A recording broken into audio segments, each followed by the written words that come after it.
Okay, welcome. A little bit of a delay because I saw before the stream that Minimeters had an update, so I updated it. But the skin doesn't load, so I'm gonna have to make or update my my skin or my theme for Minimeters. I'll do that probably after the stream tomorrow, something like that, and then I'll post it on Patreon when I'm done with it. It kind of matches a little bit the one that I picked, but it's not perfect, so we'll have to deal with it. Anyways, welcome. Let's do some sound design today. Just make some sounds, and maybe we'll end up turning it into a little bit of an idea, a little bit of a sketch, but we're gonna just make some sounds first, and just have some fun with that. So, welcome. Let's do that. Okay, let me do that. Probably good. Okay. I also noticed that when I have the browser in Ableton at full height, and we have a MIDI clip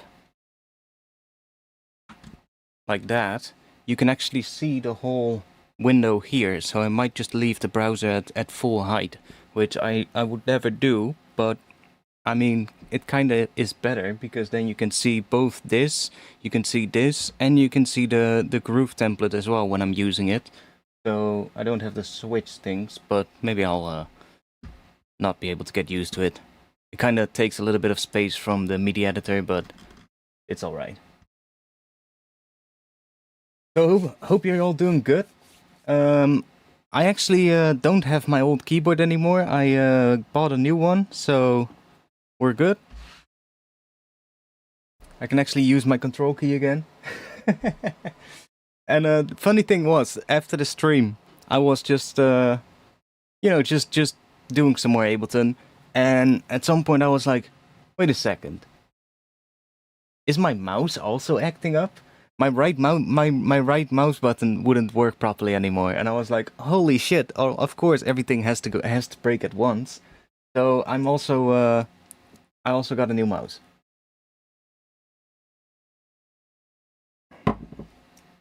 I luckily found a good deal though. Like I was using the what is that thing called? The Logitech G502 Hero, I believe it's called, something like that. I remember when I purchased it, like when I purchased it the previous time, I paid like 70 euros or something for the mouse, and I was like, god damn it, gotta shell out another 70, you know. I'm already having to buy a new keyboard. I'm like, fuck this shit. And I was like, okay, well, maybe I'll just have to get a cheap-ass fucking mouse for the time being. So I look online, and I'm like, oh, wait a second. Apparently there's a new version or something from the Logitech mouse, and the store where I usually order stuff still had like two G502 Heroes in stock, and they were like $30, and I was like, oh, nice. So I just copped one of those because, you know, cheap as fuck.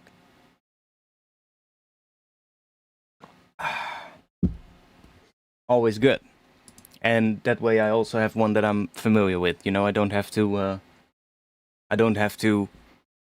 readjust myself. The only thing I'm kind of getting used to now is the new keyboard. I went for the red switches instead of the brown ones. I used to have the brown switches on my mechanical keyboard, but now it's the red one, so I'm kind of getting used to that a little bit, but it's slightly different, but it's alright.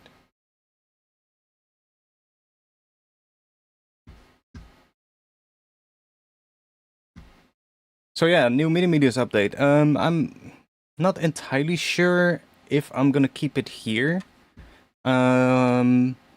One thing that it doesn't do anymore, like previously when I would open up the settings, this whole thing would just jump up and just make room at the bottom for the settings window. But now if you click settings, it doesn't do that. See? And the settings are actually there.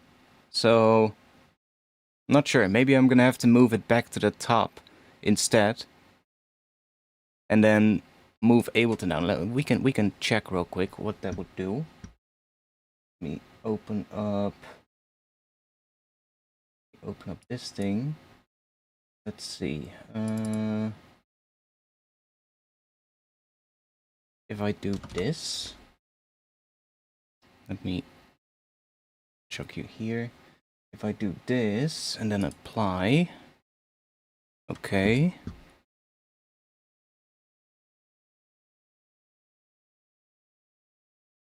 Guess we can do that. Put it on top of that. Kind of looks alright as well. But then it's now, of course, behind the chat window. So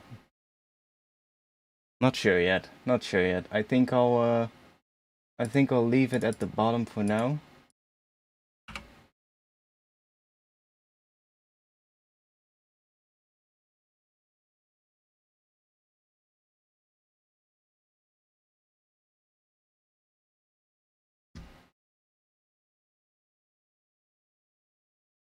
Come on.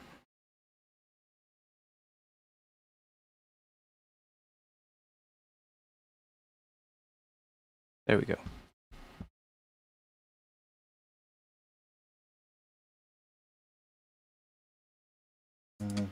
Yeah, let's do that. That'll be fine for now. But there's a bunch of new stuff. Yeah, I'm gonna have to look into the new things. I believe you can save presets for where you want it. So that's kind of nice. They also added. Let me check that. I haven't really checked that yet.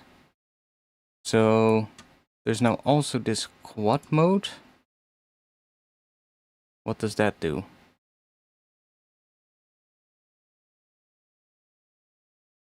Nothing?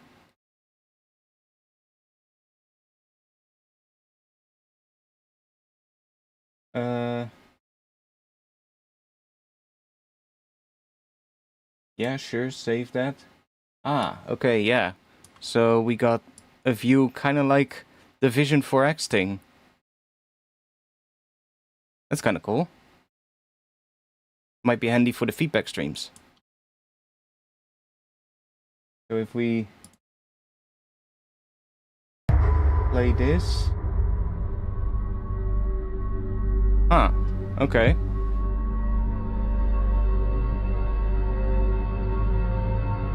That could be useful.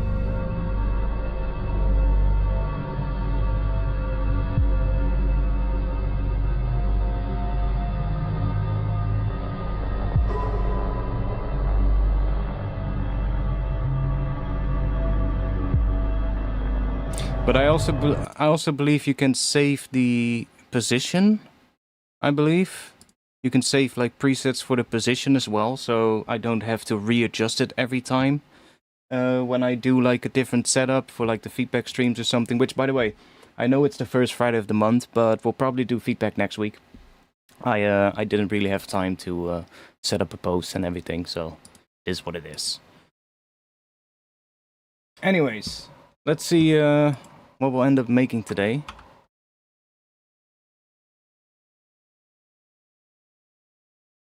Let's just chuck in... let's chuck in a Serum for now.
I can finally just change that without having to go into the matrix like I had last week.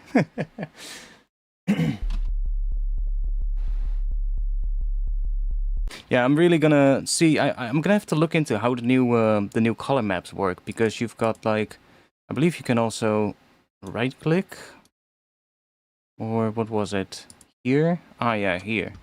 You can also capture audio with Minimeters. So you can basically just capture like 10 seconds or 60 seconds of audio, and I believe there's also a recording thing which allows you to just record whatever length you want. So basically we now have rolling sampler built into Minimeters, which is also kind of interesting.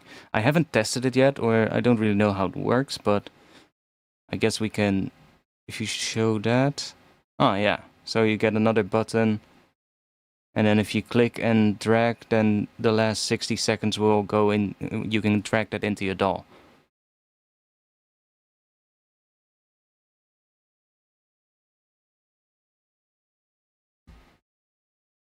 Not really needed, because, you know, we have rolling sampler, but still.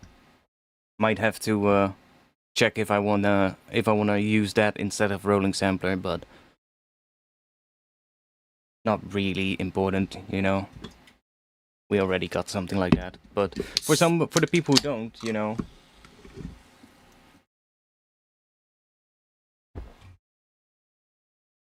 And yeah, we can change the themes from here now as well. So, one thing I'm gonna have to admit, some of these themes are absolutely hideous. Oh, that one actually looks pretty good. Yeah, that one actually looks pretty good. A little bit darker than what we had, but some of these look absolutely hideous. Like, what the fuck is that, mate?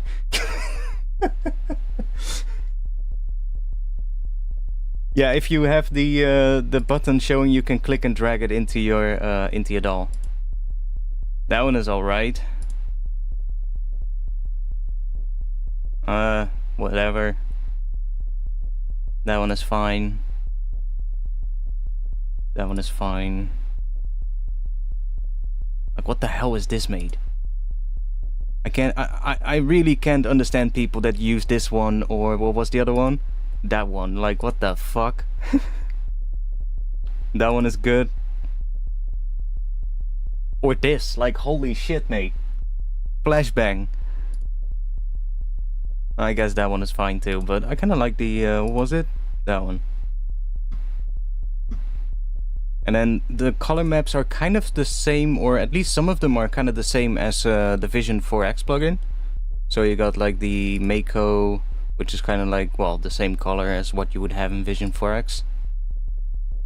Plasma, I think a lot of these are actually. Rocket, Magma, Inferno, I believe all of those are in Vision 4X. You got the fruity colors as well, I guess. But hey, fuck FL Studio. I really can't stand it anymore at this point. It's fine though, like if you use it, it's fine, but it's not my deal. We'll go for that.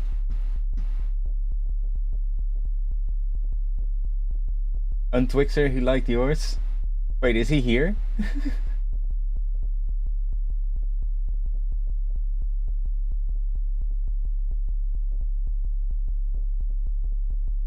Yeah, the Untwixer one is pretty alright. Oh wait, that's the thing. I'm gonna have to look into how the... Oh fuck, not that one. Let's go for that one. Who's Untwixer? Oh, there you go, Untwixer, I see it, yeah. I'm fucking blind.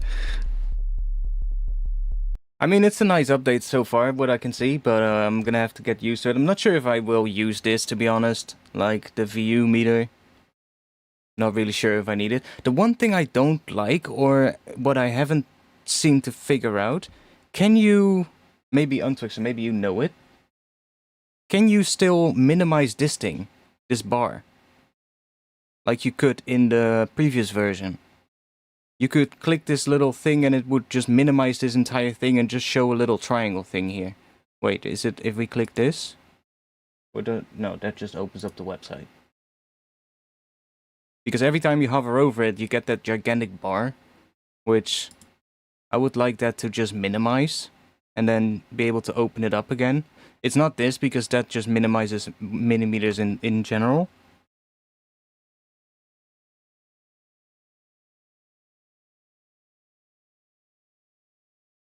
Oh, we can pause it as well.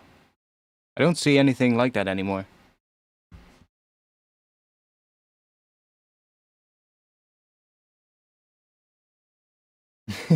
FL hater. No. It's fine. Oh, I know exactly what you mean. Yeah, I would always just minimize that whole bar, because, you know, like when I'm working and I accidentally hover over it, I don't like how it just completely covers a lot of this. If I need any of the things in here, I'll just open it up, you know? That's what I prefer, to be honest. No, my thing with FL is I just can't stand the workflow, honestly. The DAW is fine. The DAW is fine. I just can't stand the workflow. I think it always ends up being a mess if I work in it. You know, that's also the kind of the reason why I went away from FL. It's just I don't like how you have to assign mixer tracks to every little thing before you can put effects on it. If you get what I mean. It has its ups. It has its cons or pros and cons, I guess. You know, like you can do some cool stuff with routing that would probably not be possible in Ableton like that. I think you could still do similar things though, but like I don't like how you have to just, you know, you have to really deliberately organize everything yourself, otherwise your whole project is gonna end up looking like a mess.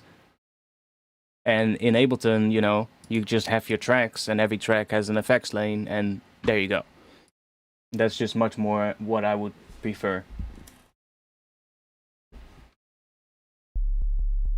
Anyways, let's just make some sounds and see what we get.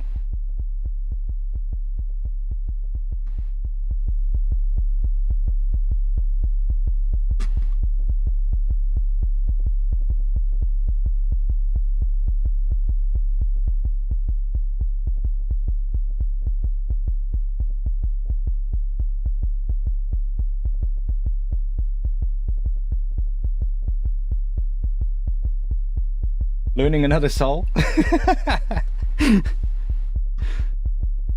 I don't know, mate. You just stick it on some wood and you just move it, you know? It's kind of self-explanatory, right?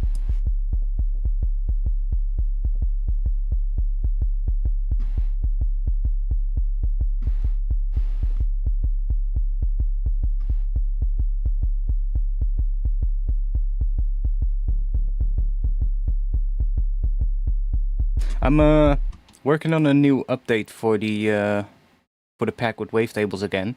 I know I already did one recently, but I'm working on another one. I made all these sort of like 808 style wavetables, which are basically just I just took like 808 sounds and I basically just kind of turned them into wavetables, and you have to just put the wavetable position up to the right, and then you put an LFO or an envelope on here, and it basically just goes from like that to like basically a sine wave most of the time. And there's a couple of different ones.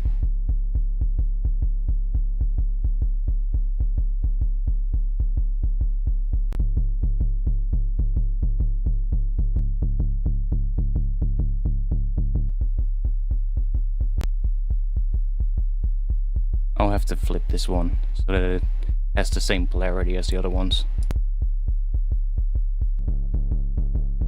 And just get like different sort of like flavors of 808 without using any distortion or anything. Oh, another one that has to be flipped. That one is kind of nice.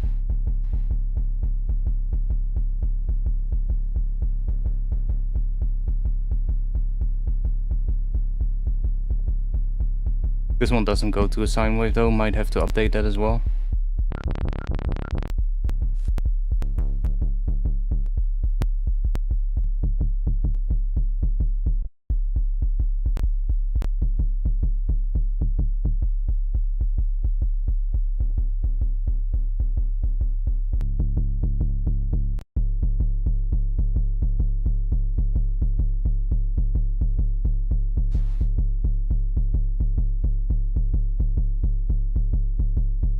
Honestly, when I moved from FL to Ableton, the adjustment in terms of workflow wasn't that hard. Like it was pretty straightforward. Like if you're I would almost say like adjusting to a new DAW when you already know one is pretty straightforward. You know, yes, it takes a little bit of time, but the main sort of like stuff should be pretty easy to do. You know. It's when you don't know any dolls and you're getting into it for the first time, that's when it really is the hardest. But as soon as you sort of like, you know, you've used one, you can kind of use all of them. Sure, some things might be in a slightly different place, and that's, you know, you might have to watch a couple of tutorials about the basic stuff to find out where everything is. But you should be up and running in like a day or something.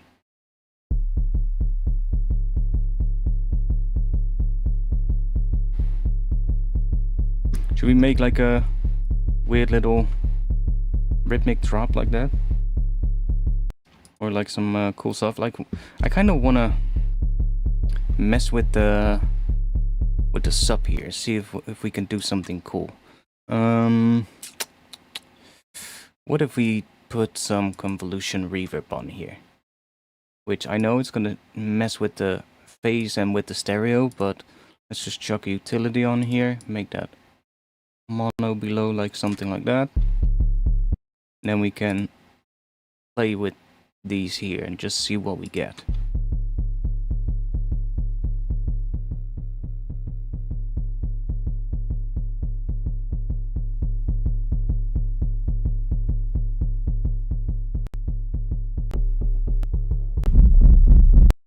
That's another thing I don't like about the convolution in Serum.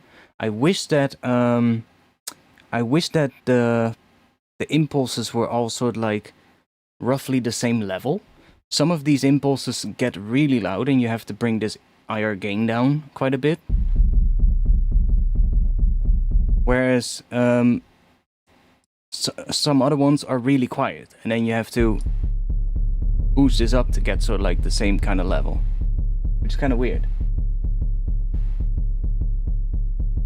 It's a little thing though, but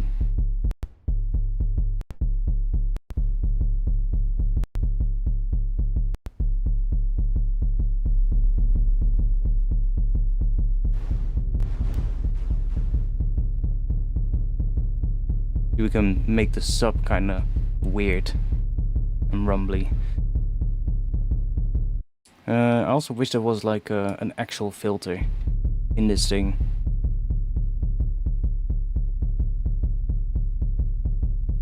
Which I guess we could set up. If we do that. Yo.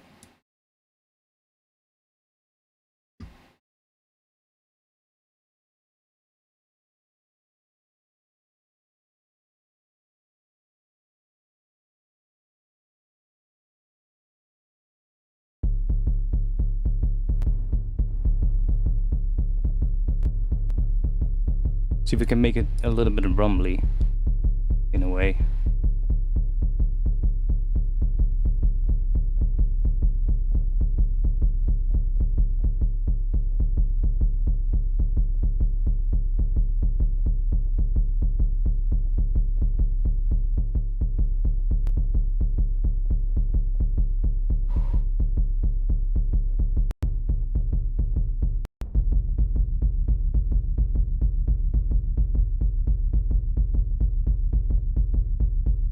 It's starting to look really weird down there.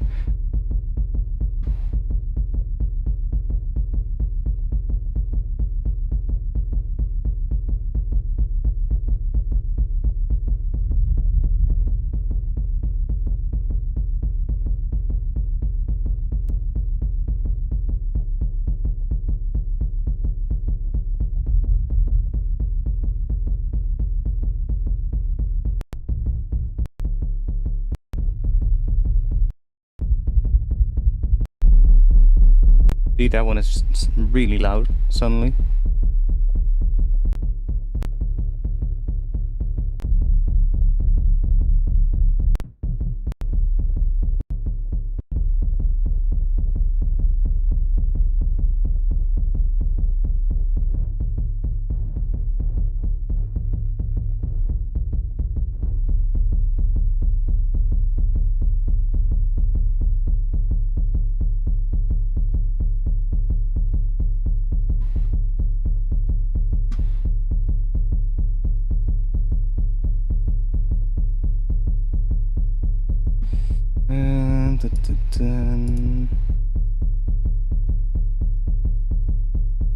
Let's go back to that.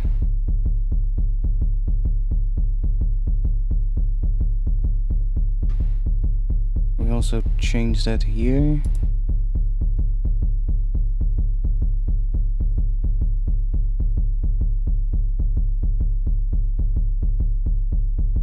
Okay, there's no color thing in this one. Okay.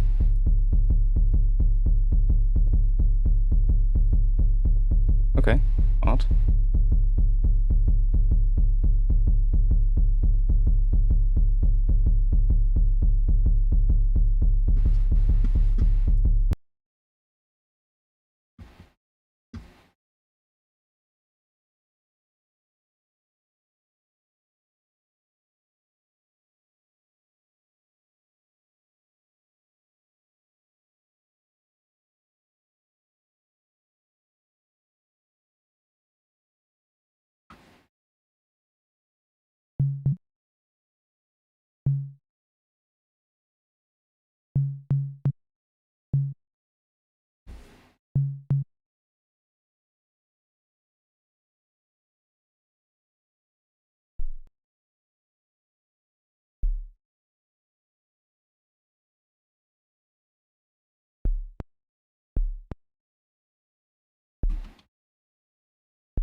I'm not sure about the convolution on that thing.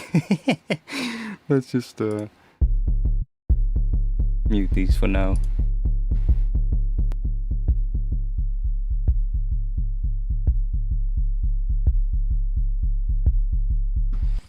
Let's just make some drums.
I do like messing with convolution reverb on kicks, but I honestly don't really like the one in Serum for that. I would just grab the hybrid reverb in Ableton.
And why don't we just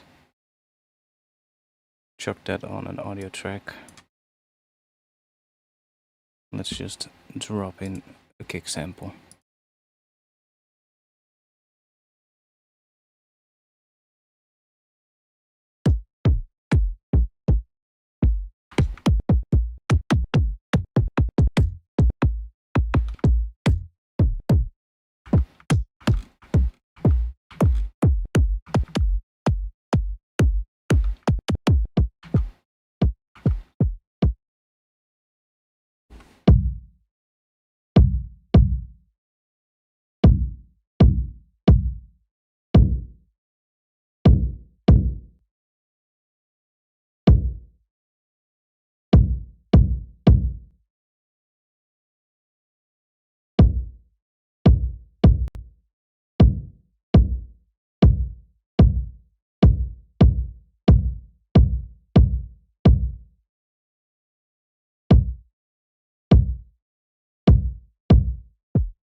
So then we can easily try out different ones.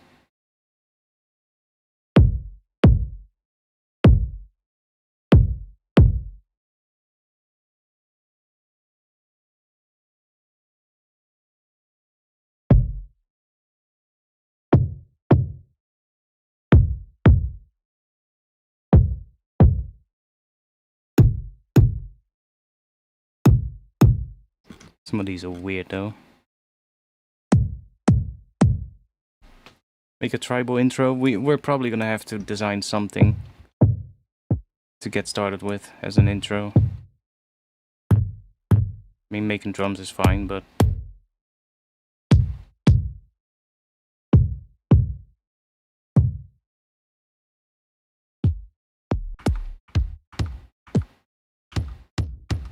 some of these already have a bit of a weird tail.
There's a pretty good chance the collapse menu button will make a comeback. Nice. Because I was kind of missing it.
What happens if we put a hybrid reverb on that as well?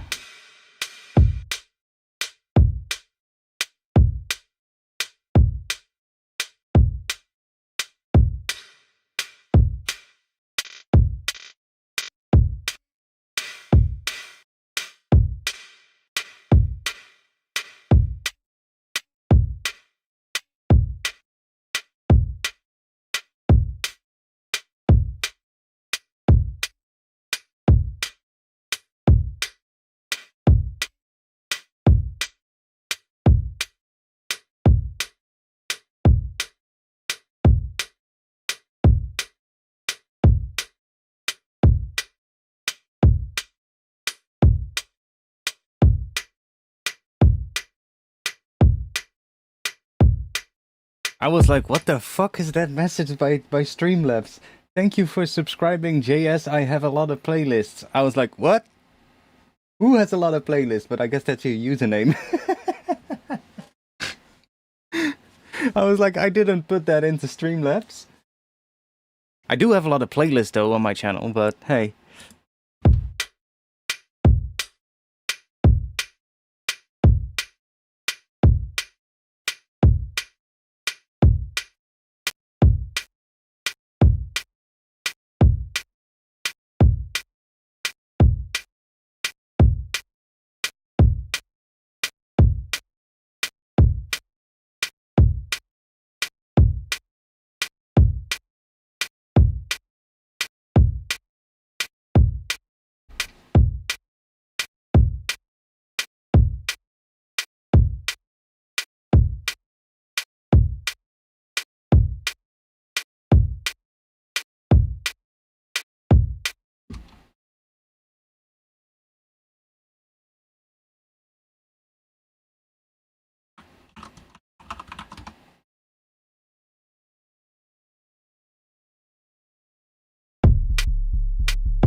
Yeah. Cool.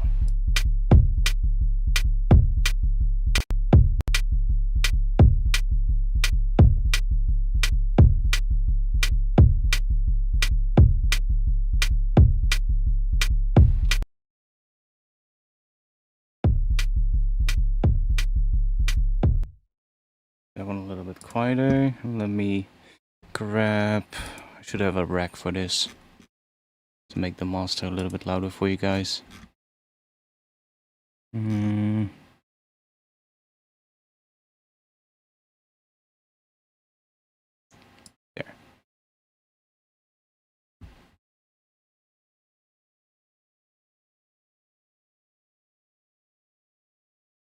Not really gonna need that right now. There you go.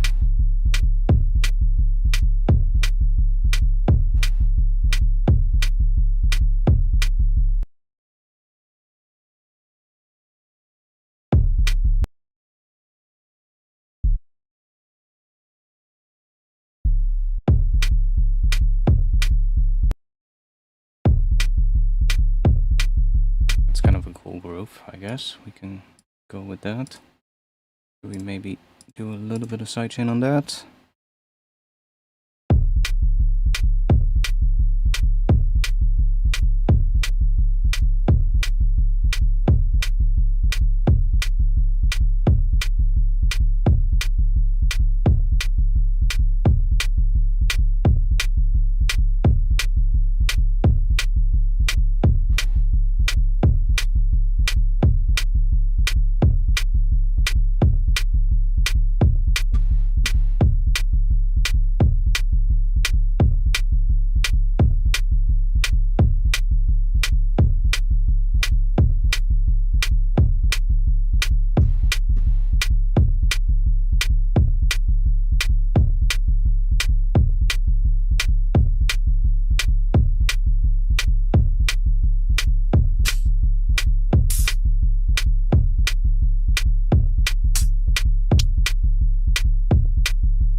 Let me put this into a MIDI track so we can play with the velocities of that one. Because I might want to have just a little bit on the kick, but then just much quieter. And this one can probably be a little bit louder. And then that one wants to be loud. Maybe like that. Or maybe not on the kick, actually.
See what happens if we do...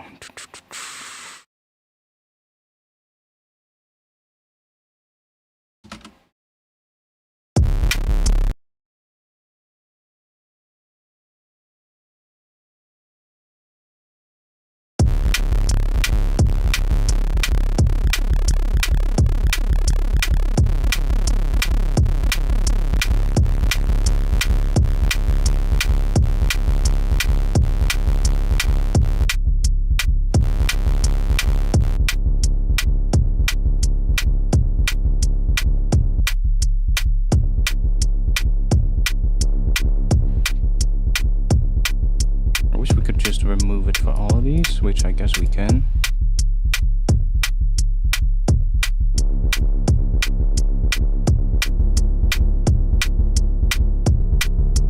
Probably save that as a wavetable as well.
Let me get rid of these. And let's just... Let me send this one into here.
Not sure if I like that.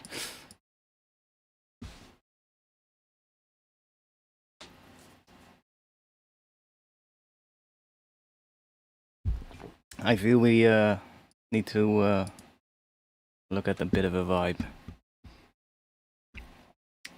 This would be in C sharp though, so let's see what we end up with.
thinking what could be cool.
No, it's not in the scale, but bear with me.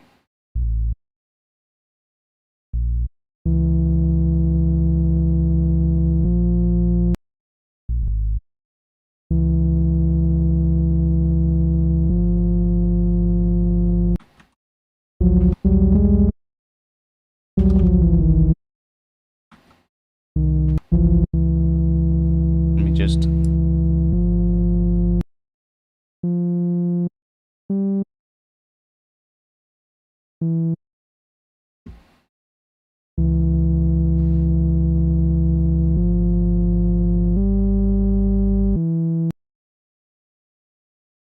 That is an E. So...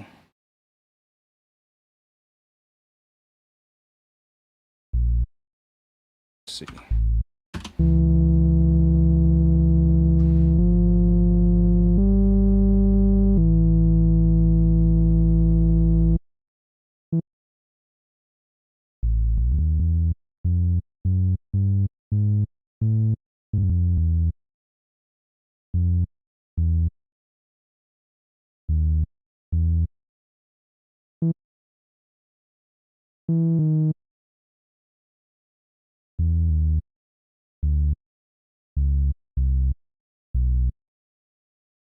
Let me turn this off for now.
could be a cool chord progression.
I don't like that.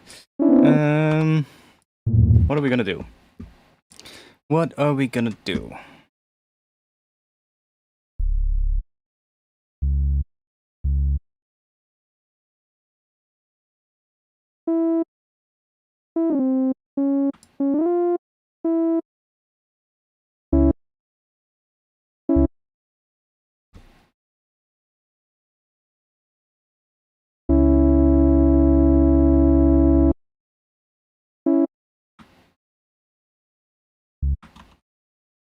Maybe I should just let's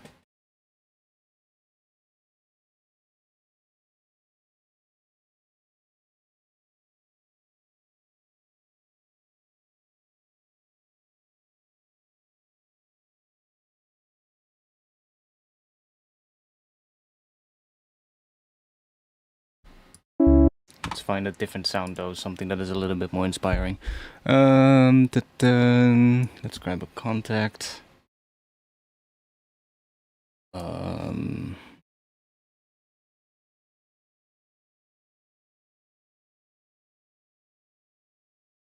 Let's go in here.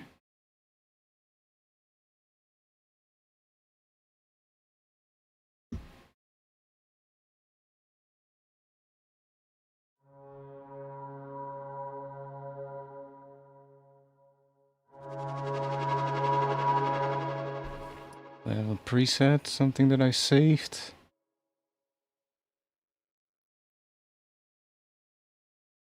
Thought I saved presets for this one. I guess not.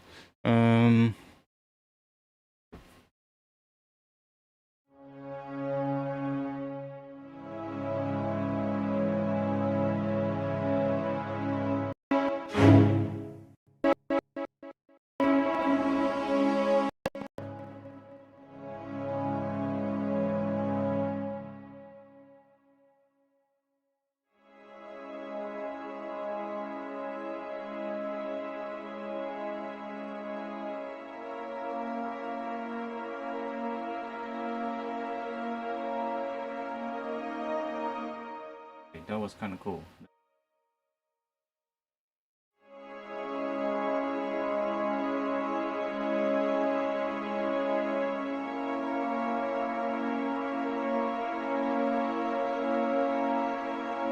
And then,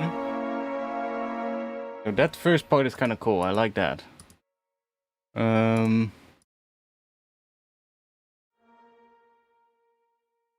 It's gonna be in a weird scale though.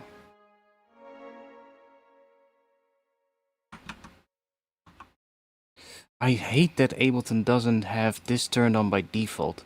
Why the fuck is this not turned on by default? Just do the ends as well if I quantize. If I don't want the ends quantized, I'll turn it off. It's so annoying.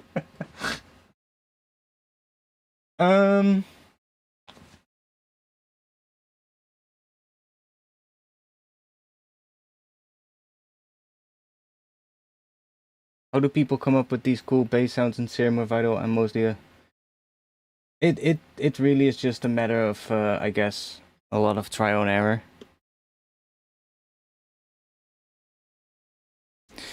I'm not sure, but it feels like this mouse is still not working correctly. The scrolling somehow doesn't work properly.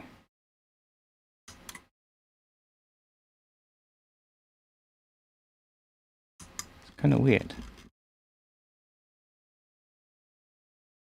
It scrolls down fine, but up it kind of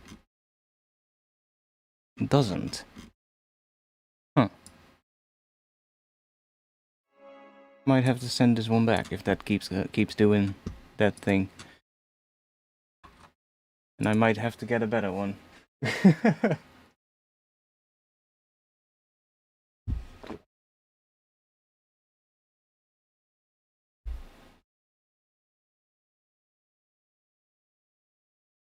Even a simple sine wave and some noise can sound legit if I smashed it with distortion. Yeah, true.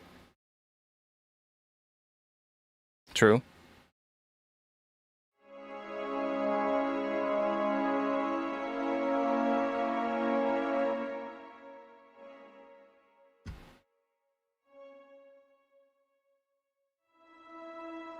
What are we gonna do after that?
What am I hearing after that? Let's see. What is that? That is that.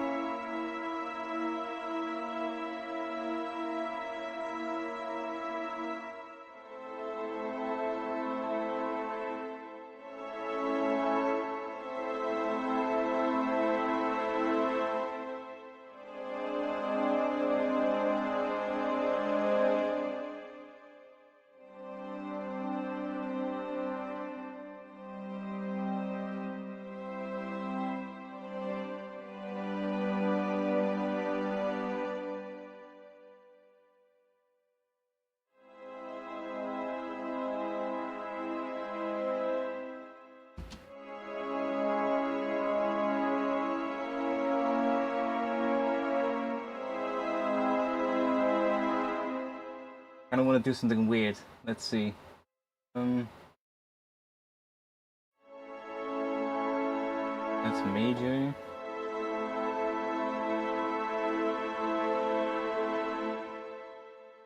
That work? Just a regular A minor after this?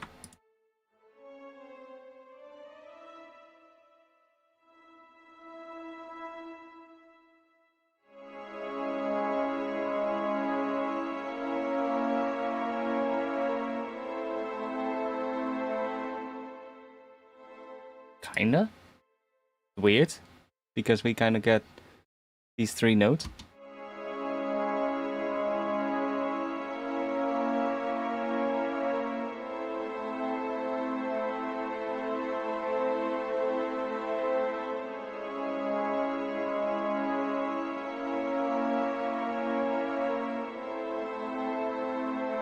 That's kinda work though. For some weird reason.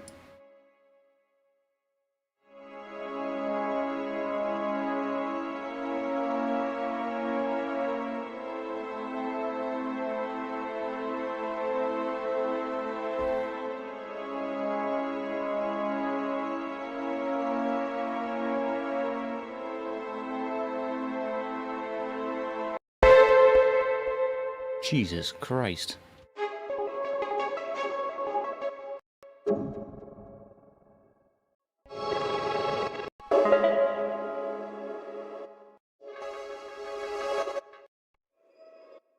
Let me just do this.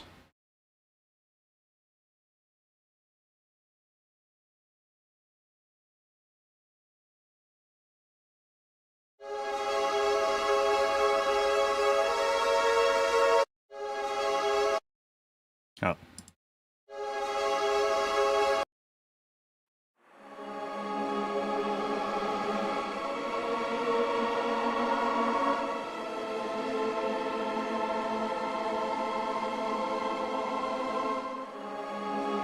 I've heard of Helm, I've never used it.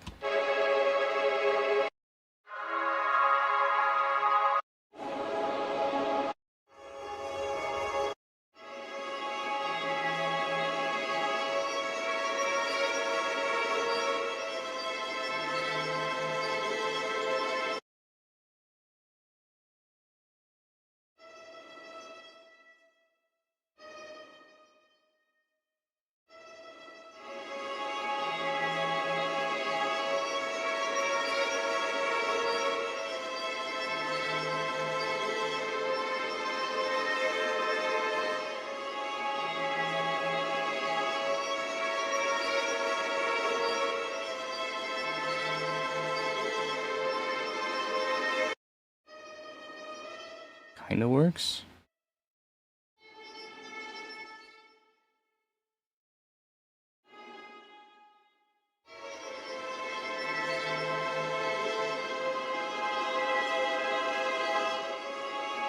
That also works.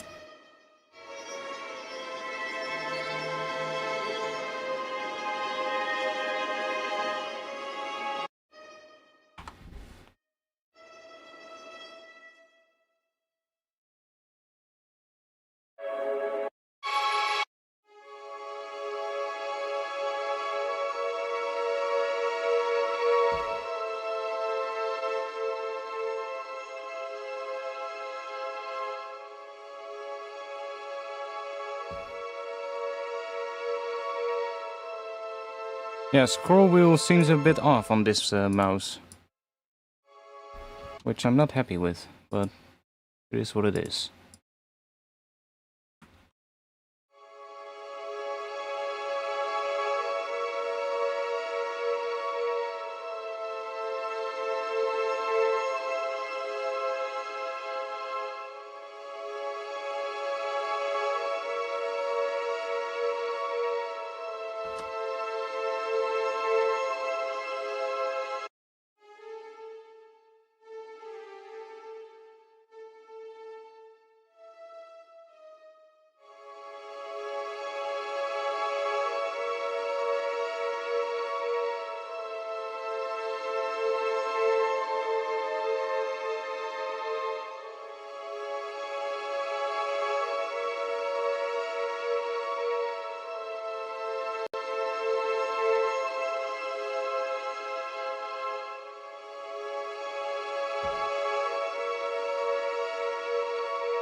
Massive. Let's limit this range. Let's do that. Oh, they're linked. Let's not do that. Go do something like that.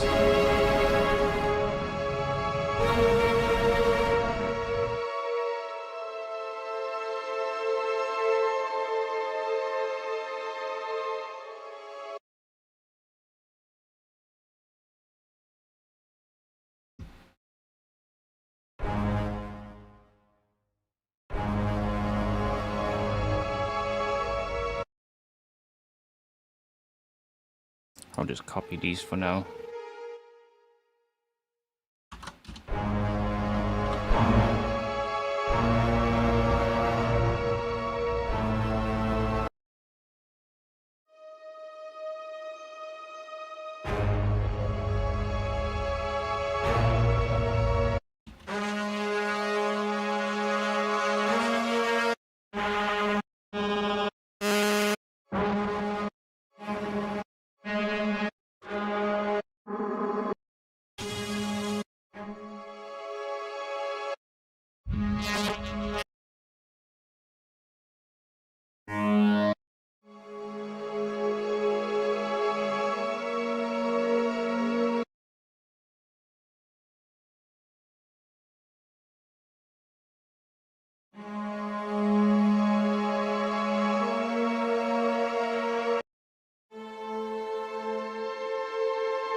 Like, this skill is super weird.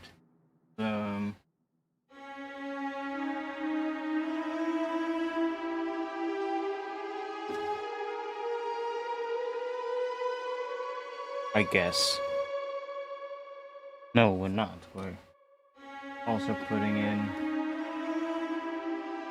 Are we putting in G? Don't think we are. So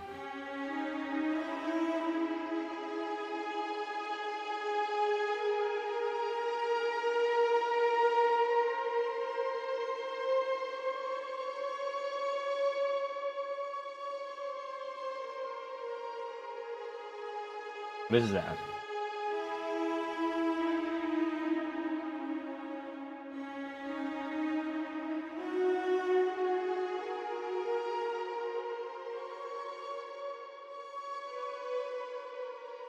We would put in B, which we are not. And it would be Dorian, but we're not.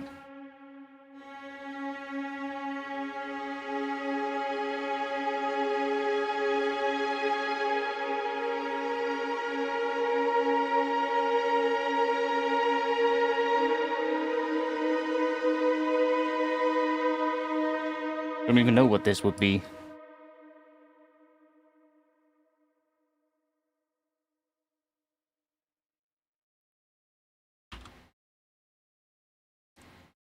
See, that is not it. There's also that one, but that's also not it. Kind of feels like it's a mix between a couple of things.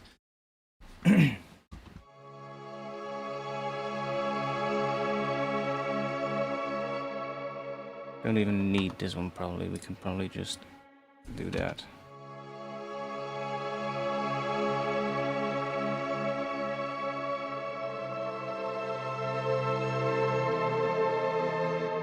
And I'm not sure if we even need this.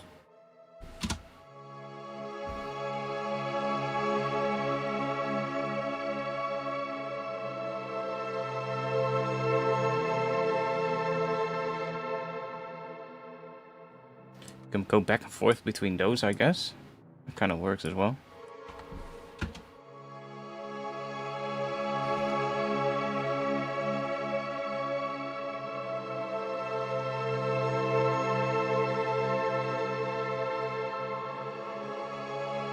Then it would be just harmonic minor.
That's spooky.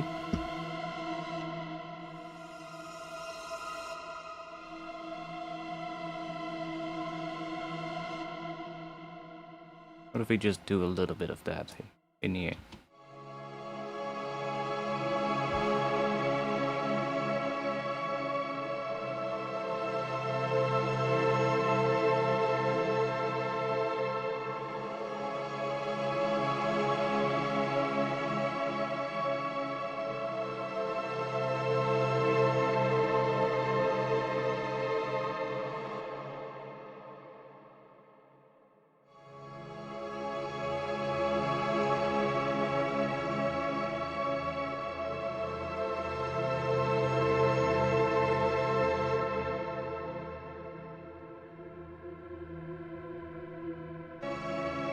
Don't mind it. But then here, I guess.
Interesting.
I want to hear what this sounds like as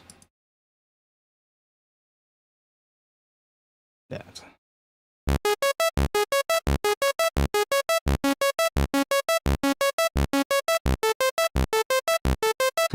Weird. Okay, it doesn't re-trigger of course here, but we can do that. And then it does.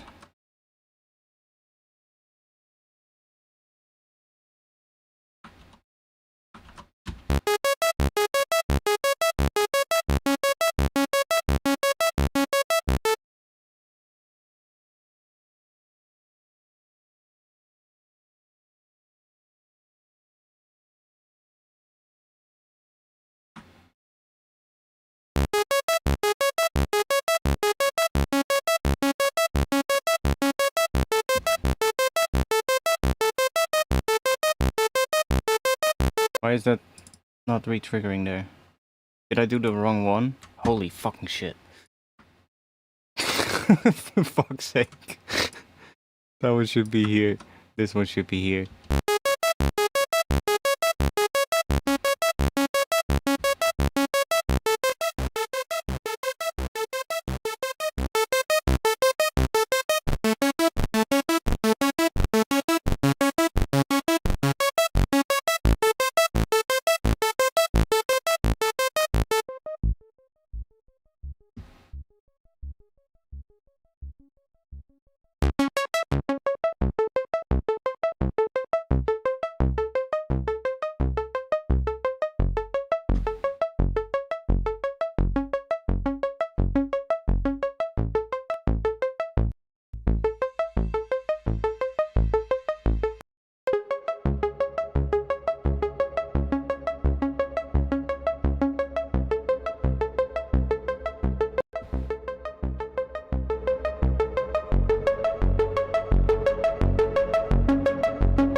It's a nice chord progression, that's for sure.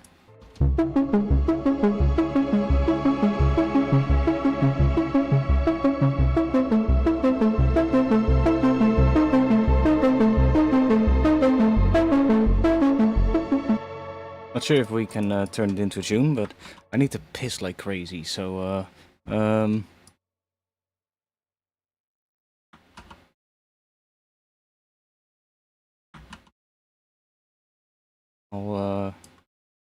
quickly just do this for you guys.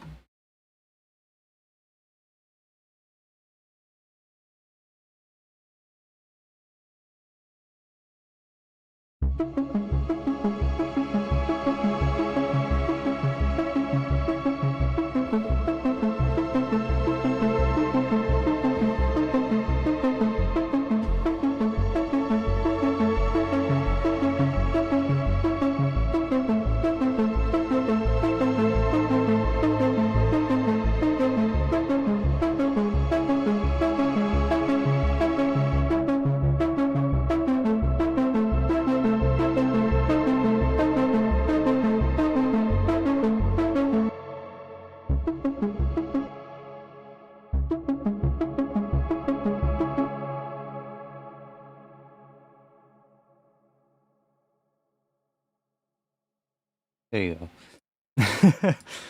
I'll be back in just a moment. And do some more sound design.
Okay, we're back.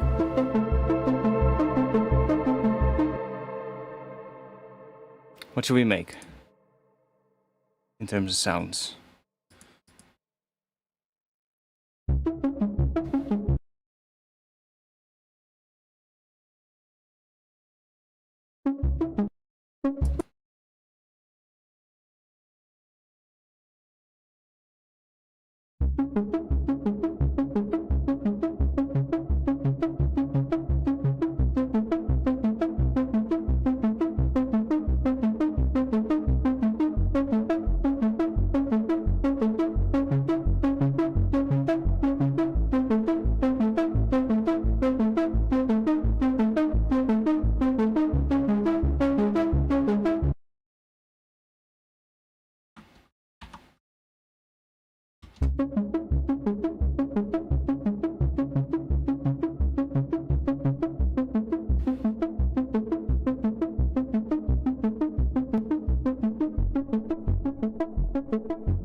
Huge snares and gabber kicks.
See, we can build up something like this, but then out of multiple layers. Might be nicer. Mm.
actually, we can just...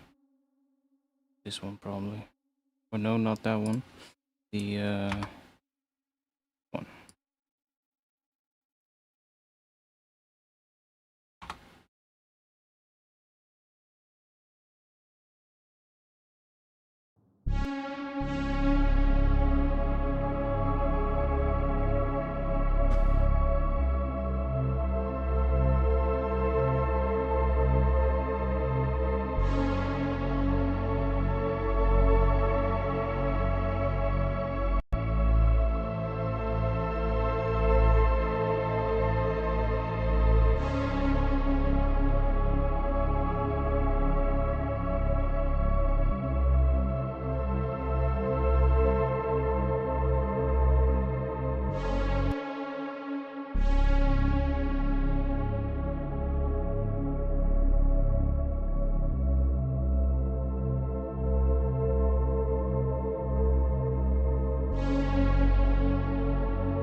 Jesus Christ.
Any tips for making such deep pads?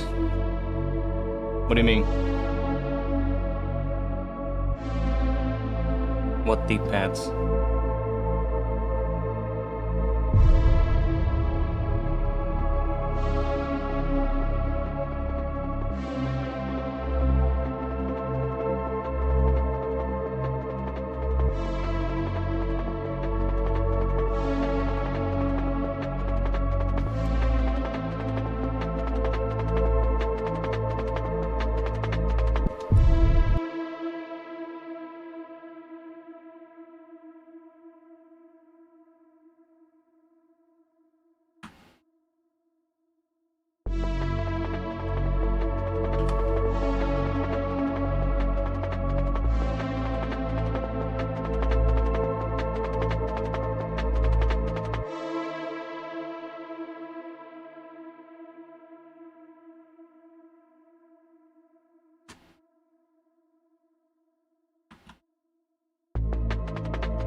I mean, making pads is fun, or just textures in general. You can make them from anything, just round out sounds and reverb and you'll get pads, you know? Most of the time, at least. I do like using contact though, kinda cool. Having like, let's see.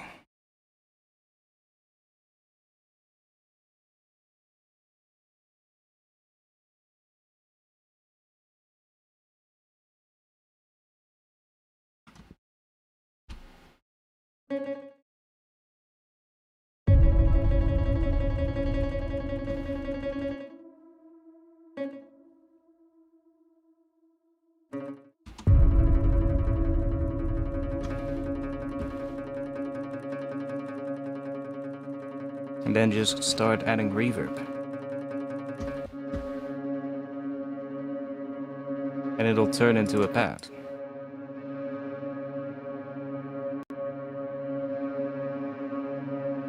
Or like a drone, whatever you want to call it.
Theme is so weird. But it's great for making atmospheric sounds.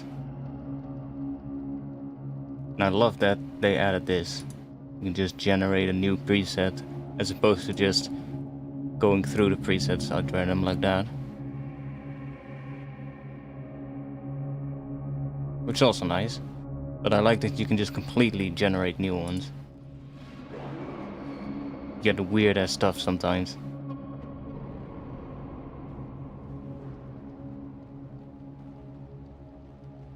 The one thing I wished it didn't do when you do that is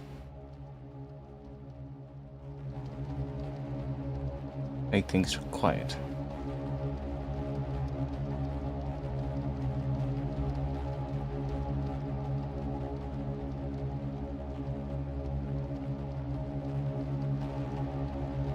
That's a nice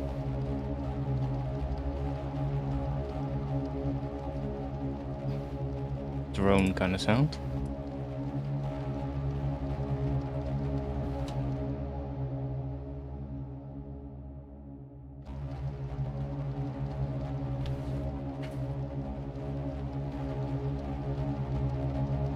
I find that usually building stuff up out of layers works really well.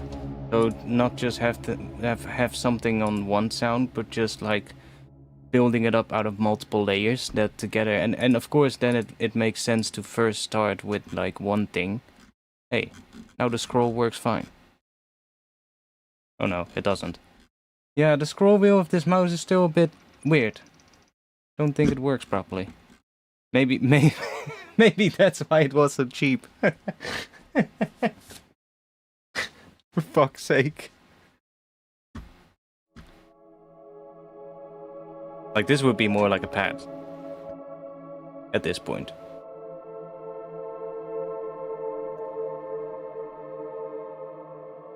And this kind of thing is more like a drone. But you can have a drone sticking to one note underneath it. This progression, it doesn't really work because it changes to a C there. So it doesn't really work. But I'm also not like making a track right now, or at least I'm just having some fun with some sounds. But I do want to maybe make something with this drone because I really like the sound of that one.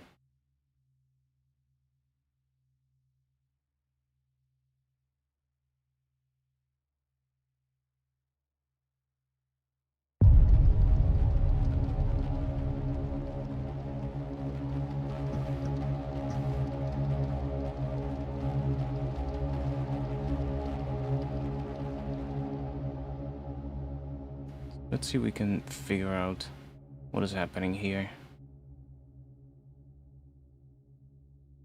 There is a rhythmic thing coming from something. Okay, I still need to update to get this one.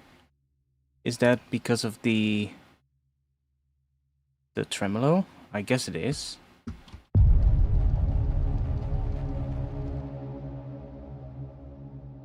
Let me quickly check. What if we grab another sound, something that is more sustained?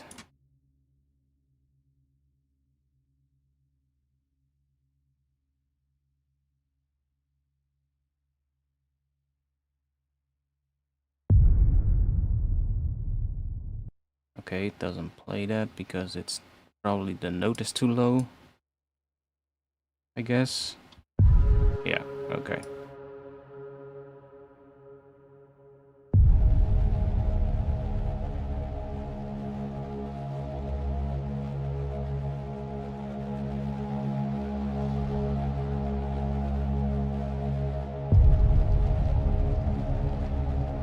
Right, so it is because it's a tremolo kind of sound. That's where the rhythmic thing is coming from, but it's fine. Doesn't matter.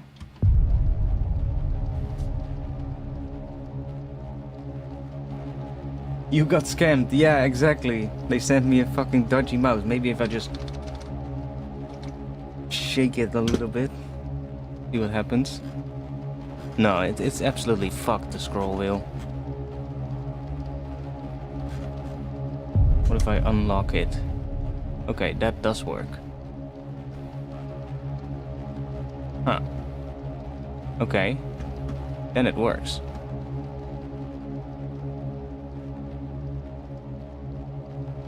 And when I lock it...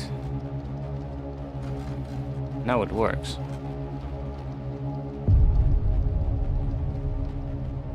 Okay, that's weird.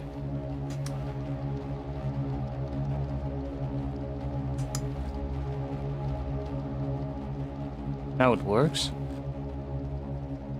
Huh. Okay. Well, I'll have to see. Might have to just see if I can order a new one. I'm getting paid upcoming week, so should be fine.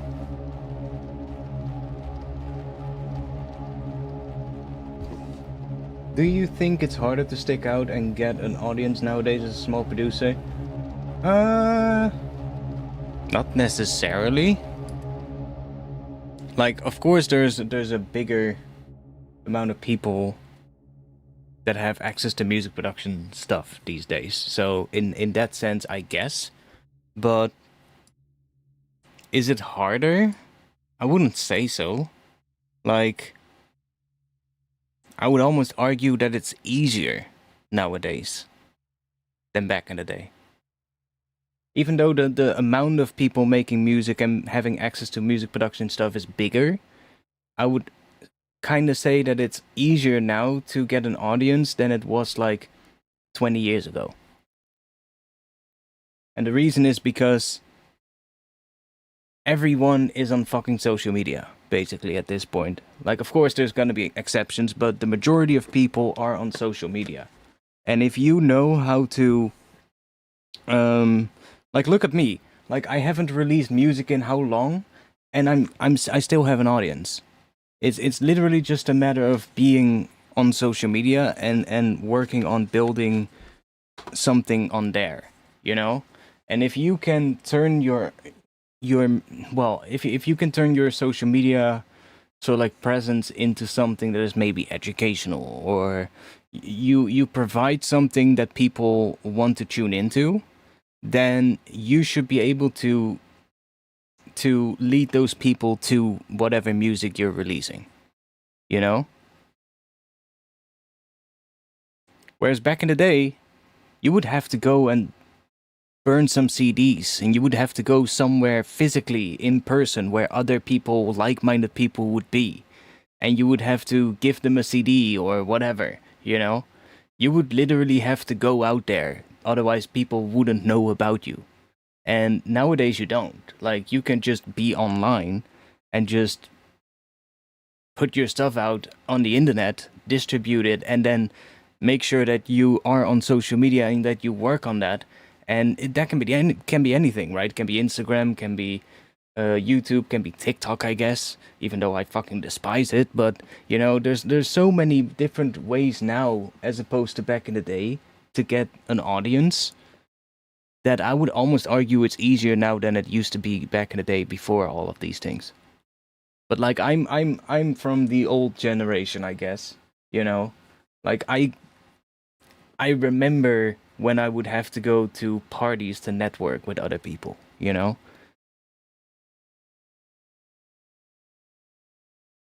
Heck, I remember playing outside without a mobile phone.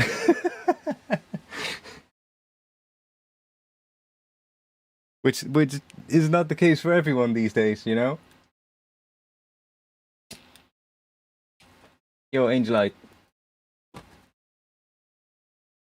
But yeah, like it's different now though, that's for sure. And you are competing with more people because of the nature of how everything has changed, of course. But maybe it's not necessarily easier or harder.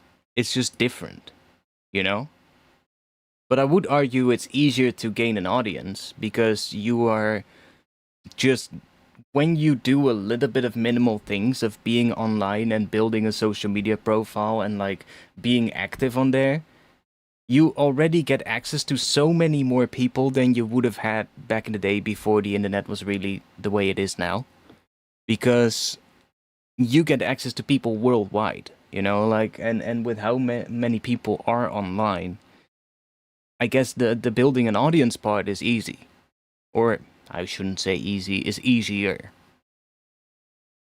And even and I would say even like in a sense like turning that into some kind of income, even though the income is probably not going to be too big, but like you might be able to get some money from it. you can do all of that without leaving your fucking house, you know? It is, I don't know, it's a different situation right now, though. Like, makes sense, but some stuff doesn't get attention since there is so much music flooding social media. And that's when you need to think about a strategy. See? Just posting your music on, like, SoundCloud and just posting or distributing it to Spotify or whatever is not gonna make people, well, it's not gonna get people to listen to it. You have to think, what would be a smart way to get people to listen to it? And there's a ton of ways to do that, you know? Like, you can post little clips on Instagram and sort of like provide something that is interesting to people. Or, and that is what I would say, like, is a very, very good approach, is go the educational route. You know, like show people how you did things and make videos about it, even if it's like short clips on Instagram or on YouTube Shorts. Doesn't have to be full-on tutorial videos or whatever. Or just start live streaming, you know, stuff like that. That is what will give people something interesting, or at least something that they might want to tune into. Not for the reason that they want to listen to your music, but they want to learn something. And those people might then be inclined to go and check out your music. Right? So, and then there's other things as well, you know, like these days with like people doing sample packs and all that kind of stuff. That's also a way, you know, in a similar kind of fashion. It's also something that can lead people to check out whatever music you have.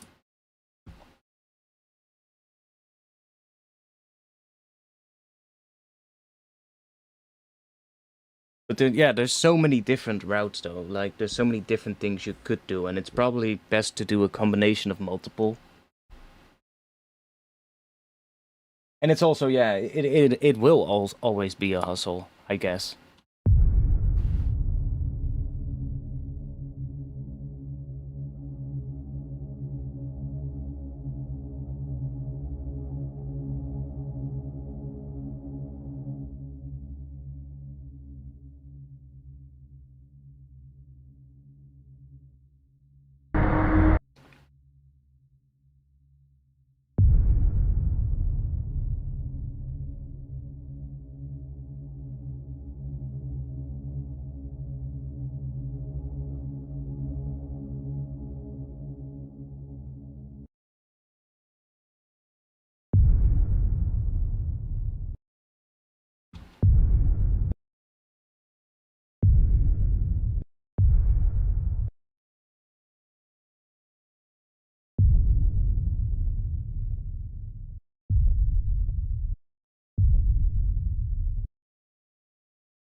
Yo, Fanta. Yeah, Minimeters version 1 is out.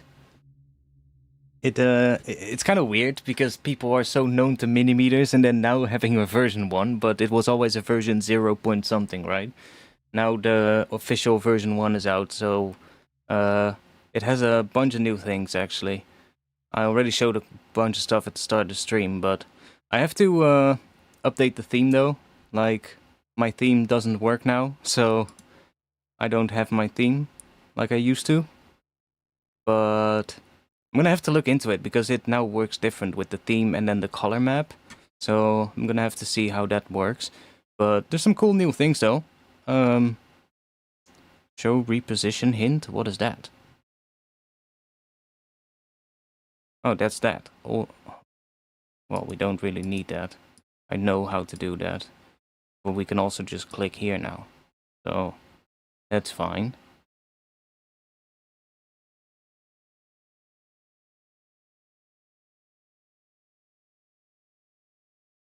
I haven't really looked into the... Can you... That would be nice if you can actually save a preset for the position.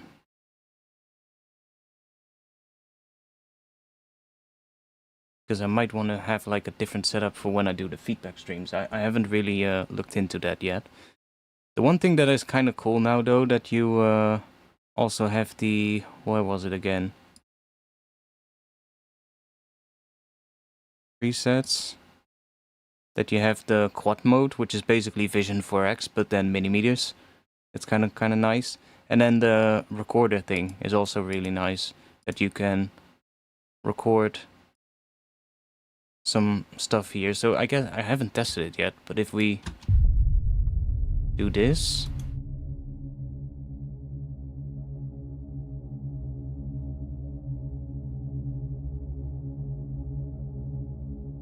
then we should now be able to, yeah. The last 60 seconds will then be, you can drag it into your project. So it's basically rolling sampler kind of, but slightly different. Whereas in rolling sampler you can see whatever is running and then you can select something and drag that in. Here you just select like whatever, like the... Okay. Huh. Well, that didn't work. I clicked this instead of clicking and dragging, and now my Minimeters has crashed. Okay. Yeah, you should be able to record your desktop audio as well, depending on how you set up the audio inputs. Well, that's easy.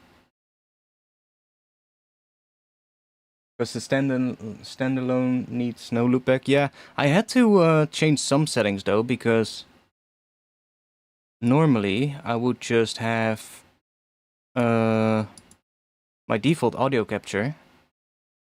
I would use that, and it would automatically grab the audio from the output of my interface. But now it doesn't. So I actually have to set it to the loopback. I'm not sure why. Because this is also, and I believe it doesn't work with this one. Or does it? Oh, that's kind of just the mic input, I guess. But then I don't think it works with this one for some reason, which is kind of weird, because that is the output. Like, I believe in the past, I don't even know anymore at this point, but I believe in the past I would just be able to capture it straight from the output of the interface instead of having to use the loopback. But it's fine. The loopback is fine for my interface at least, because it just, it just takes all the audio except my mic. So it's fine.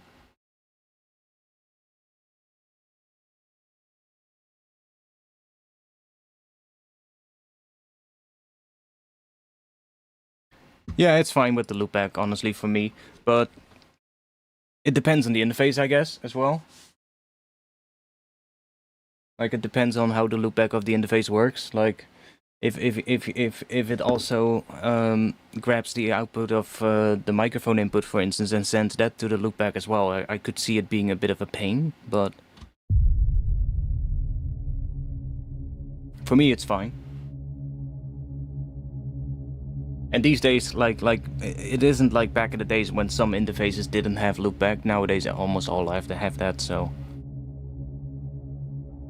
Even like the Focusrites have it nowadays.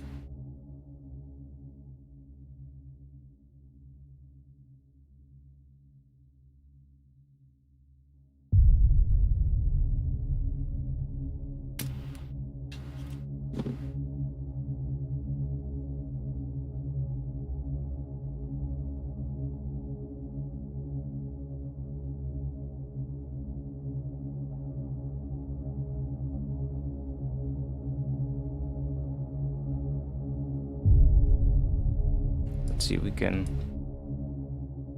come up with something cool here.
Now the scroll wheel works fine. Weird. Let's try this one.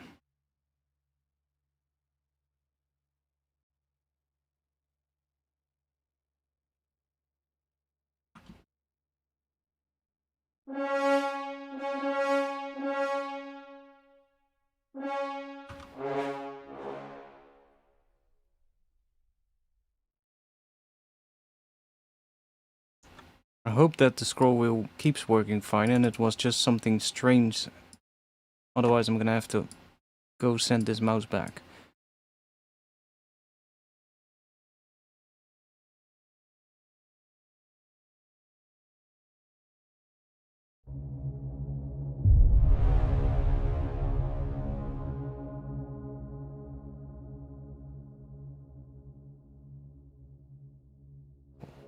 take a little bit longer.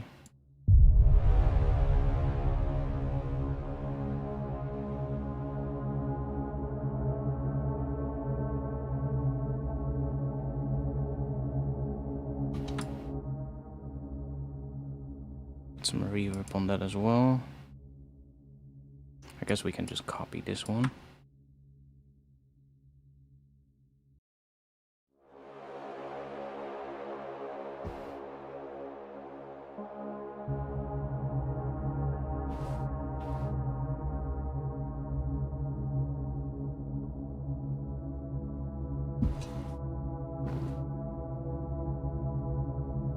This might be a bit quiet for you guys actually.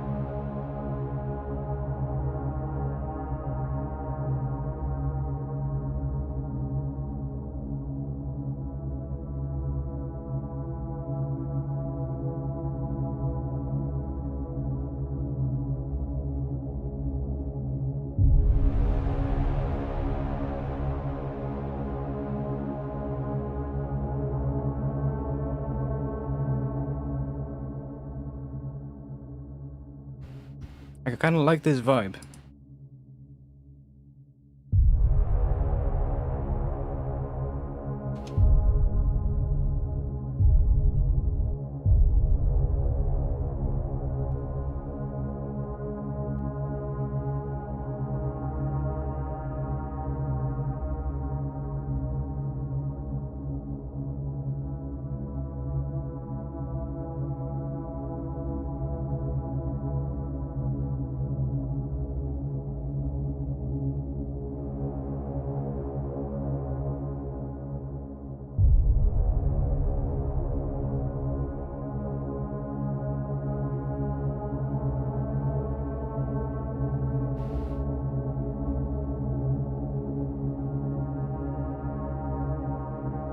Open it up a bit here, maybe.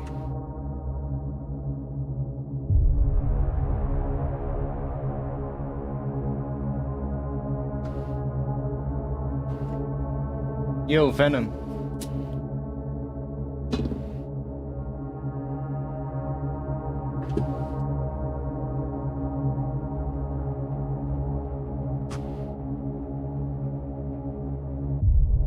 Let's think, what am I gonna add? Let's save first of all. Not sure if we're gonna bring elements from here in, but I don't want to see where this leads me.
Loud as fuck, of course.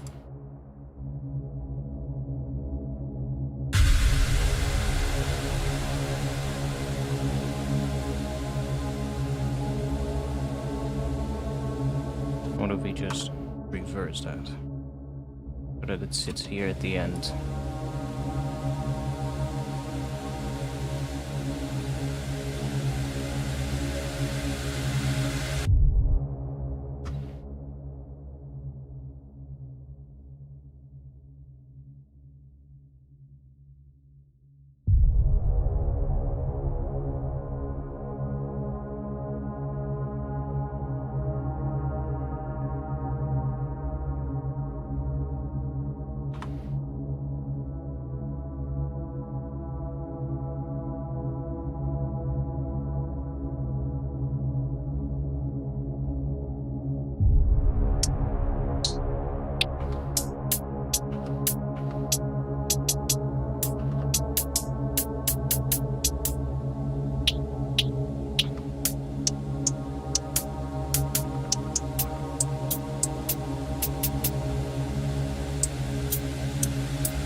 what can we do here?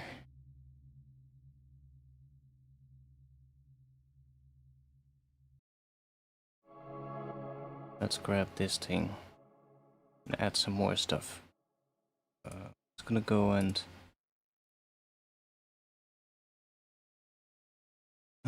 you know what? Let's just duplicate this channel. Bring that in here. Now this progression is not gonna work with this, I think.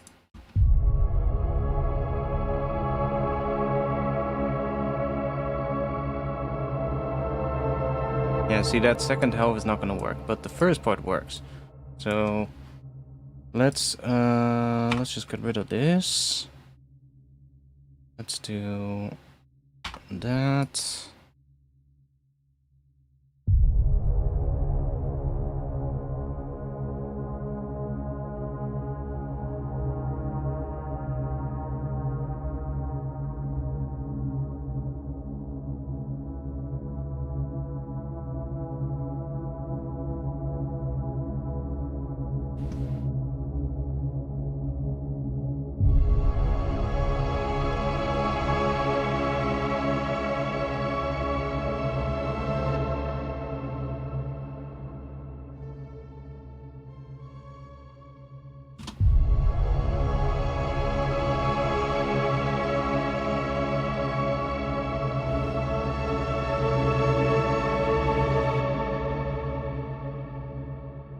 Probably mostly because of that one.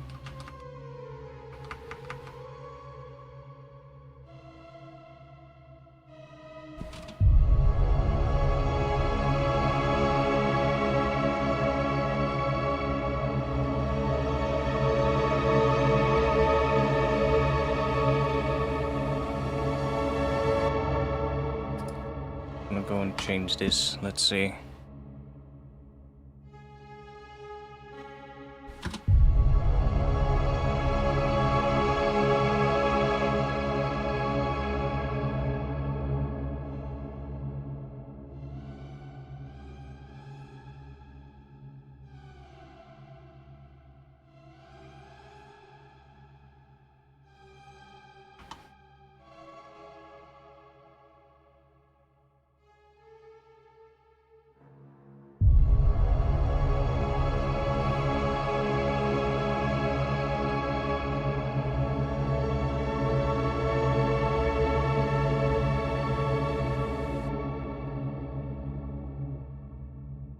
That would make sense, because that also goes to A.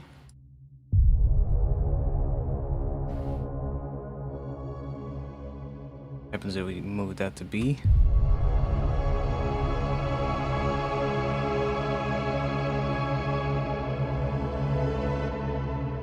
No, I don't like that.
could maybe be a good one for the last part.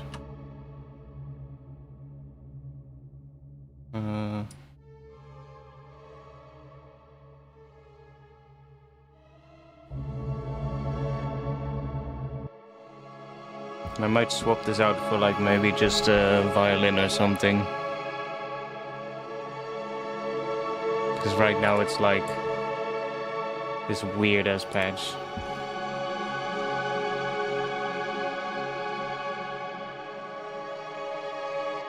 Then we can probably also get rid of this one because we have a C sharp low underneath it already.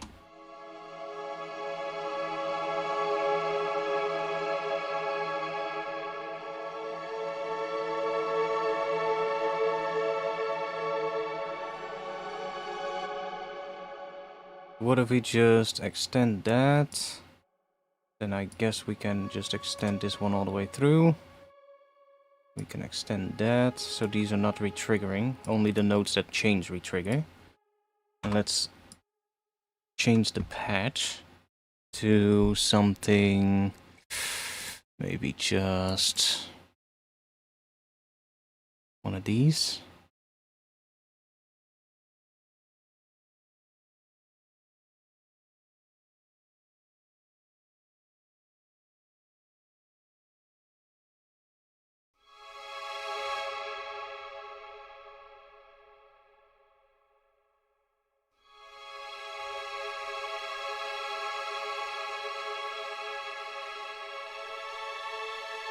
Is the model even doing something on this one? I mean, it's very subtle. Can we change that? Niente. I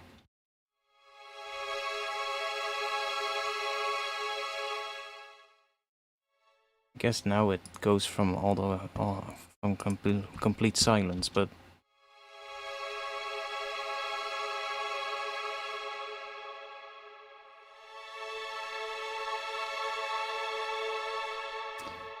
don't really like that on this one. Let's go with you then.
at all. Shitty ad.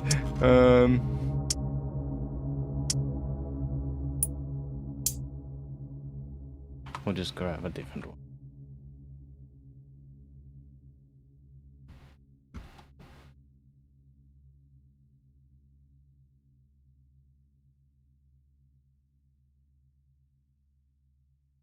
Blur looks good too. Blur on what? On Minimeters? I saw something about blur, but I don't know what it does. What's somewhere in here? I saw something with blur friendly, but I have no clue what that does. I literally updated right before I started the stream, so I haven't looked into it at all.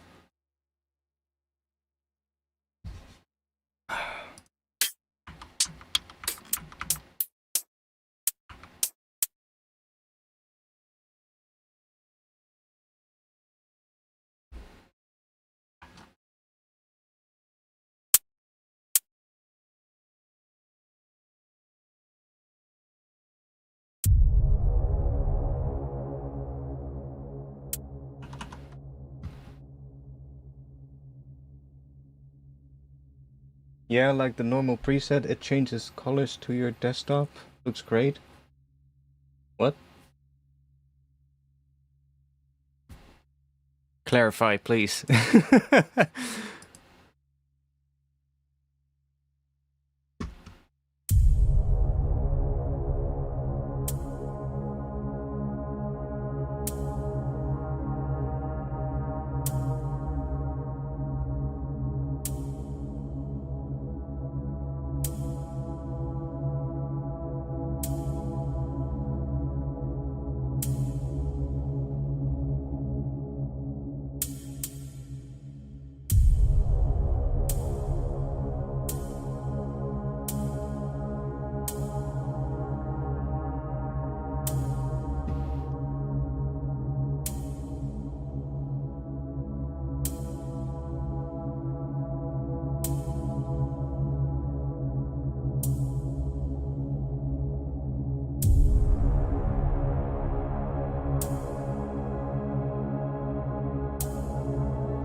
What are we gonna do here? Let's see.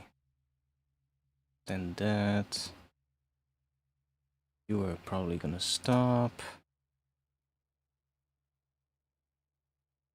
One might continue. Lock the automation.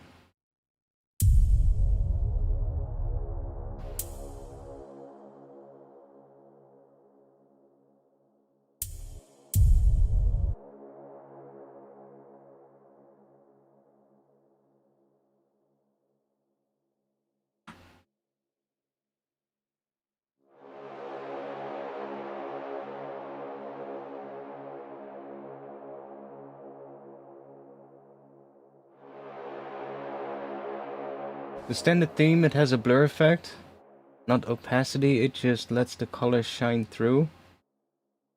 Huh? The standard theme?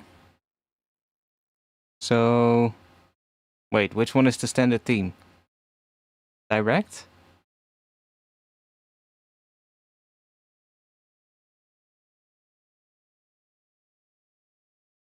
Or you mean one of these color maps? Direct. Okay, so I am on that one. And what do you mean? With it lets the colors shine through? Which colors?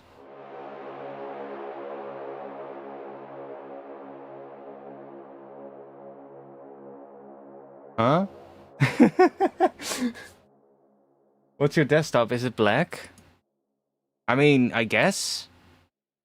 So if I change this,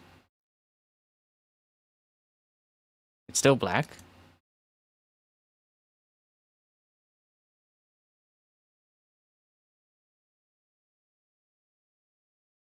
So, what do you mean? I don't see any change here. Is that in the settings or something? Did I turn something off?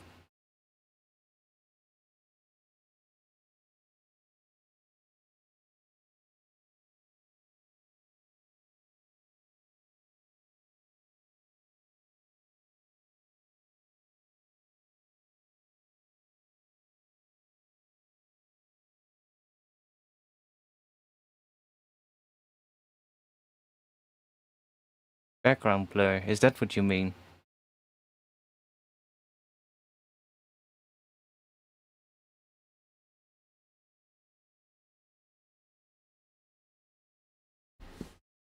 It changes the colors with your desktop? Okay, interesting. Yeah, probably that's it. Ah! Oh, that's actually kind of cool. Just a little bit. I don't mind that. Although on the other hand, maybe just a tiny little bit, you know? Ah, now I get what you mean though. I was like, what the hell are you talking about?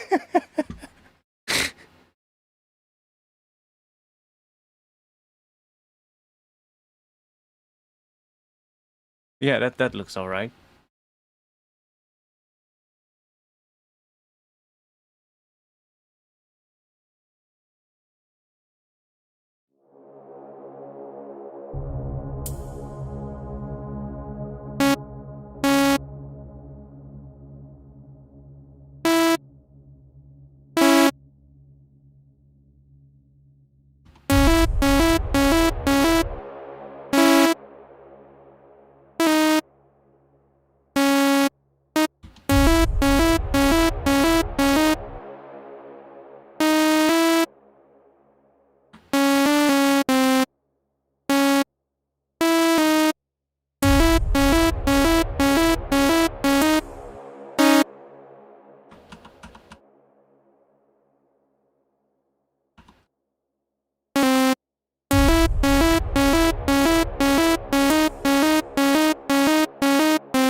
Go there. Could be fun. Let's automate that. So it goes off there. And then we can maybe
I'm just messing about today. I'm just seeing if we can find some cool sounds.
That does make a change, even though it's not audible. It's doing FM on that one, I guess.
Could we do...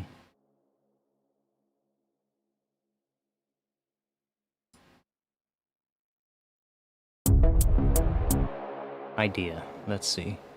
If I switch to here, yeah, we still have these.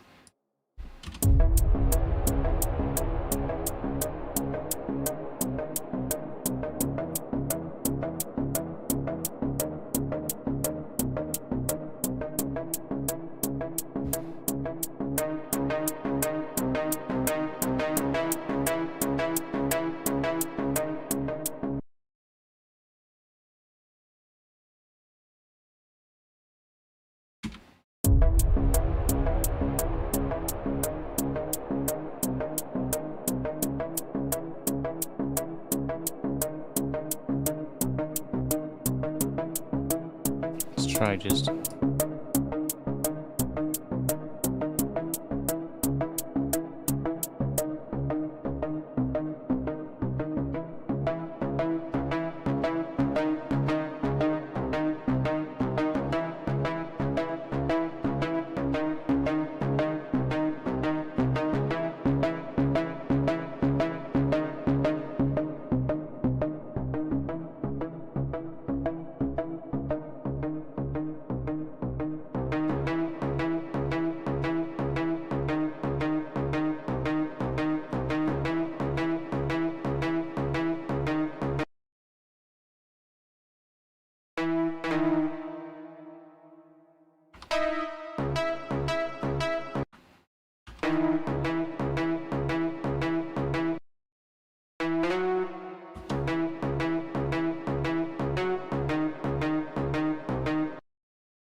Ooh, that's kind of cool.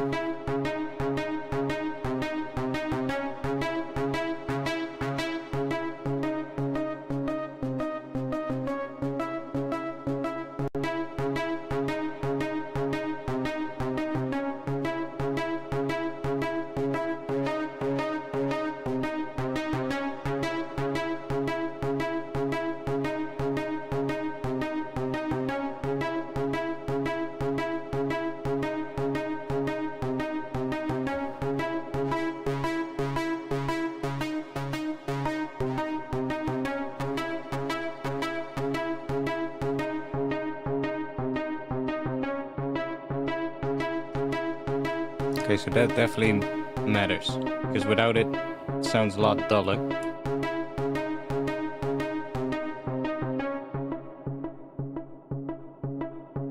You know what I wish we had in Serum? I wish we had a delay that would allow you to pitch up the delay, which we don't have. But that would be so sick. Like, if I just get rid of that. So we just have this.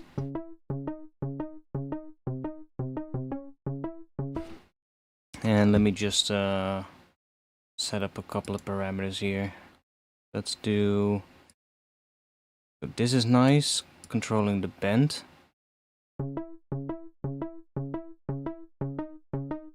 Which doesn't make much sense now because it's almost all the way down.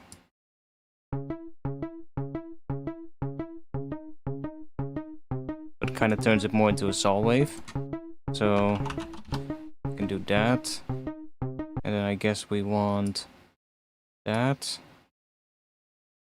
Be the filter so that we can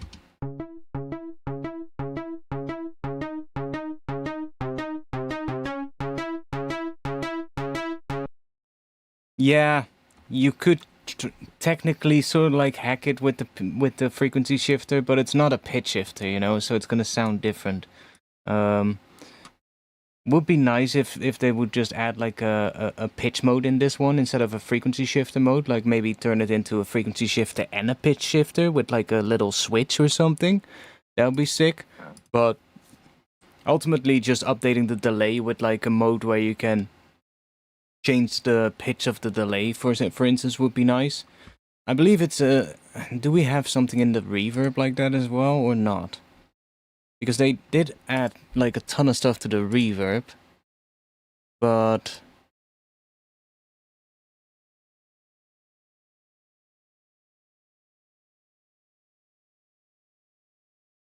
Like, again, another one of those things that I think would have been really nice. A shimmer option in the reverb. Because the shimmer option is basically the same thing as what I'm telling about a delay with a pitch up effect. Like every feedback, because a reverb is kind of a delay as well, right? It's just a delay, but with a lot of diffusion. And every sort of like repetition of the feedback, the longer the feedback is, and if you then have like a way to up the pitch, like for instance in Valhalla Shimmer does that, right? It kind of does that by default, so you have to shift up with 12, and if we bring the diffusion all the way down,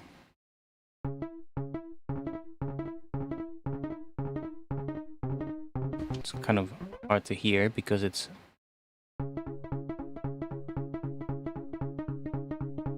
now you don't hear it, but as soon as I bring the feedback up, hear how it brings up in higher octaves? And every repetition is going to be an octave up.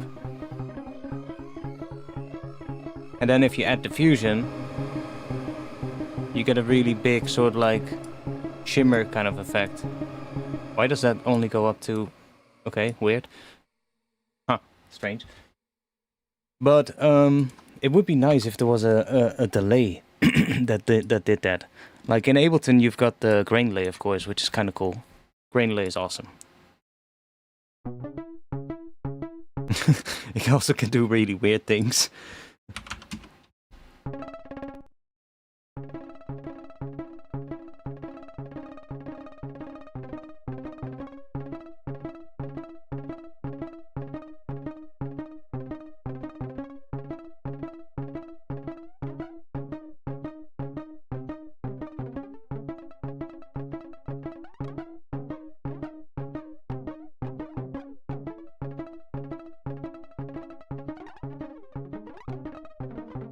That frequency thing is so weird.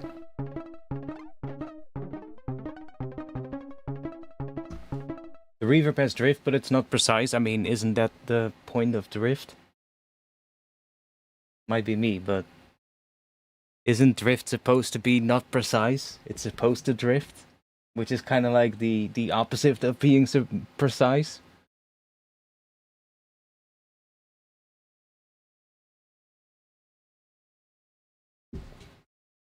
Right?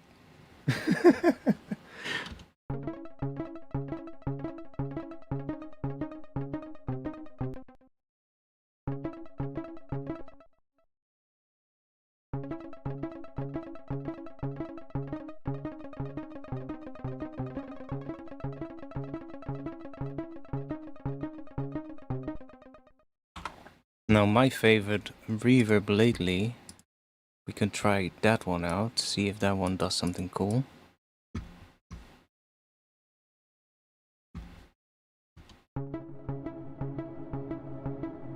This one also has a...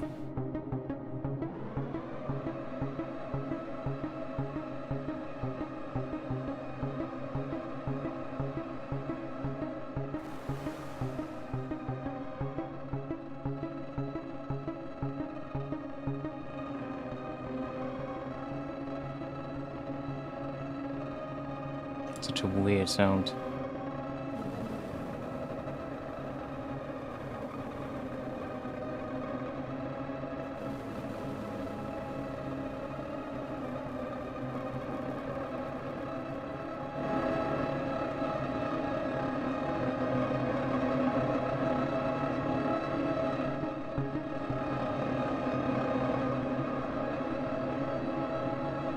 Nice for making atmosphere though.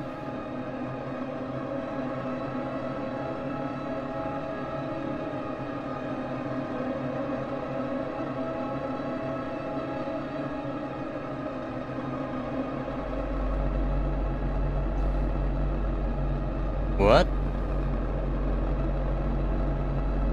The fuck is that? Never seen that. What?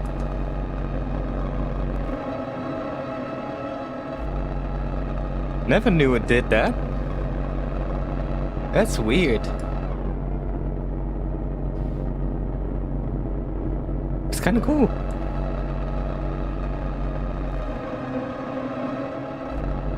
I never knew it started to create a tone like that.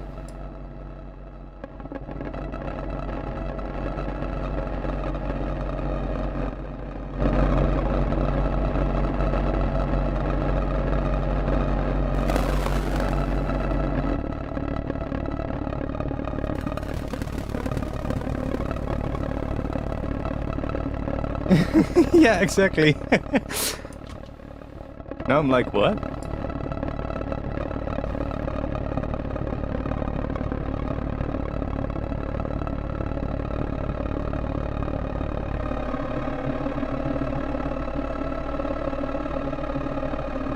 That's cool though. It can be cool as an effect on stuff.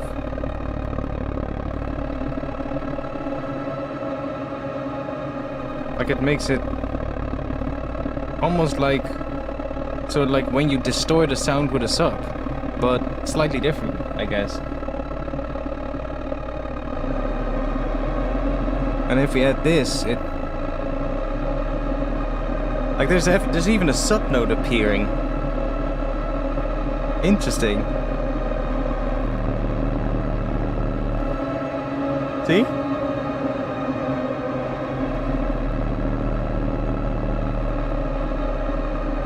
I never knew it could do that. Well, you find out new stuff every day, I guess.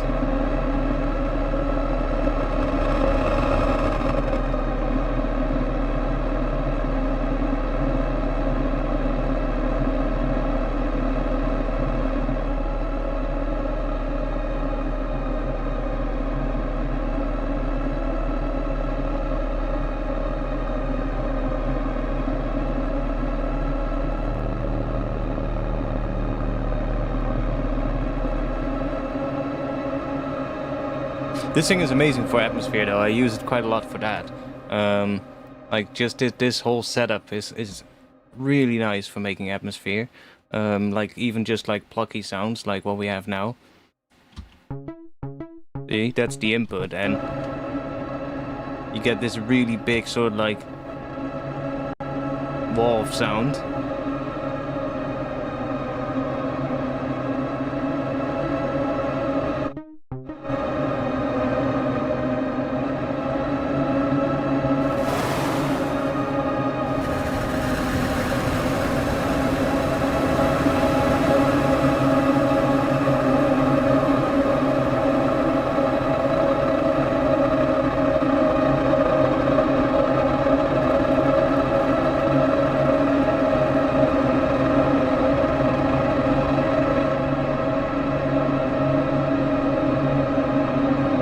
Basically turn anything into a massive pad.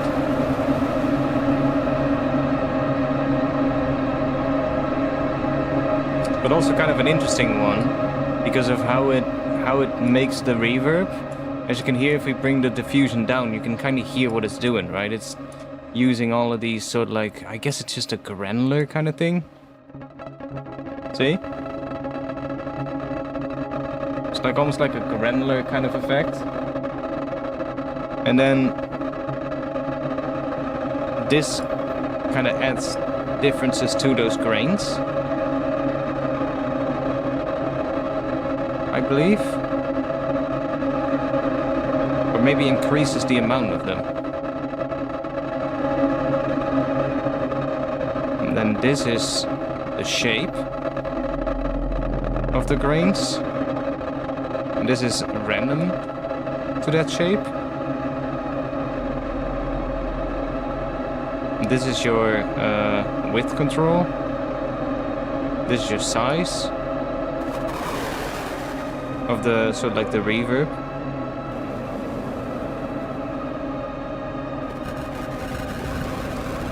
So that's also why it sounds so weird when you changed it.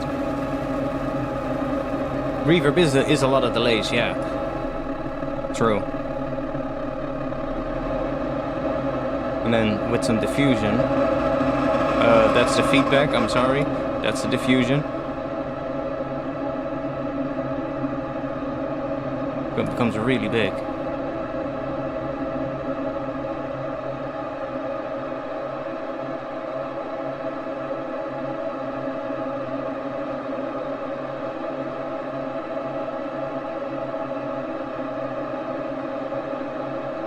Wasn't necessarily going for that, but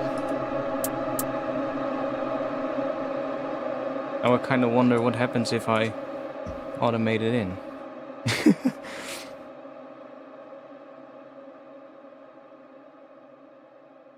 What if we...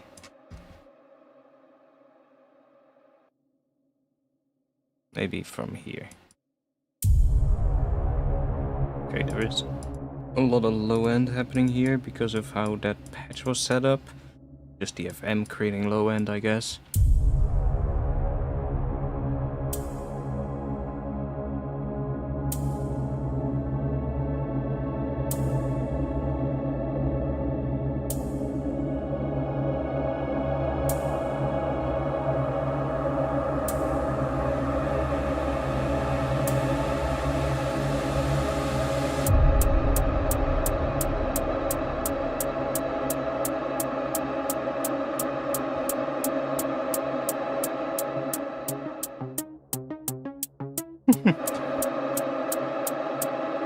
Interesting. Well, it wasn't really my intention of doing that, to be honest.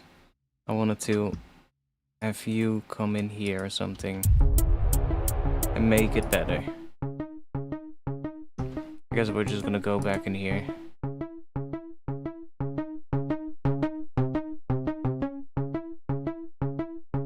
I haven't really messed with this reverb a lot, to be honest.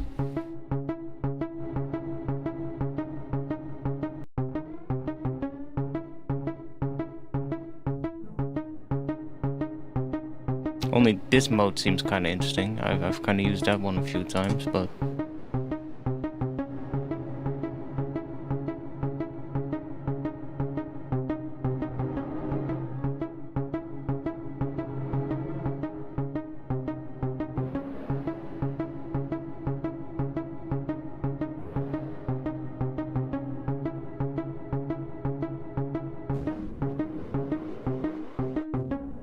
The fuck?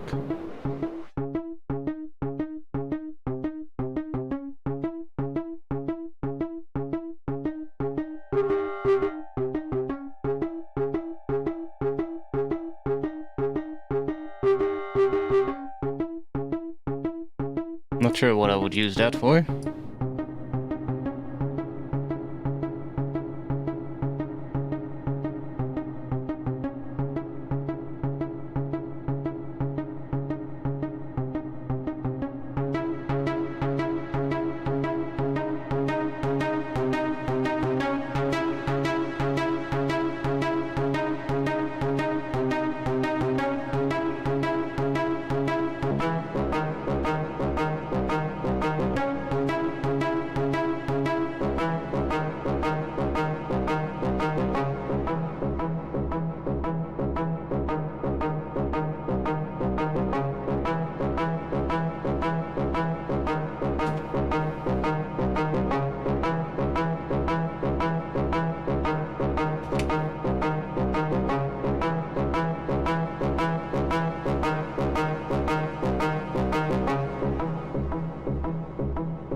This distortion is kind of cool though. Becomes absolutely massive.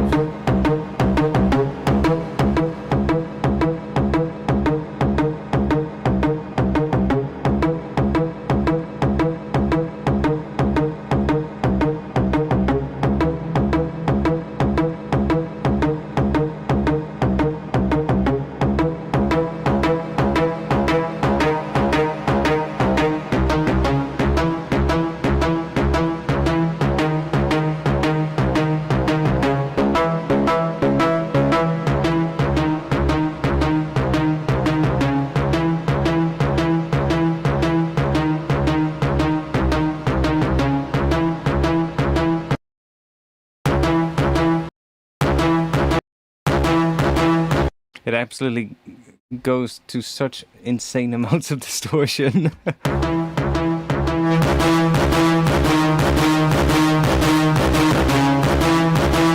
mean, it's cool though. How far can we actually go? 16. Holy shit.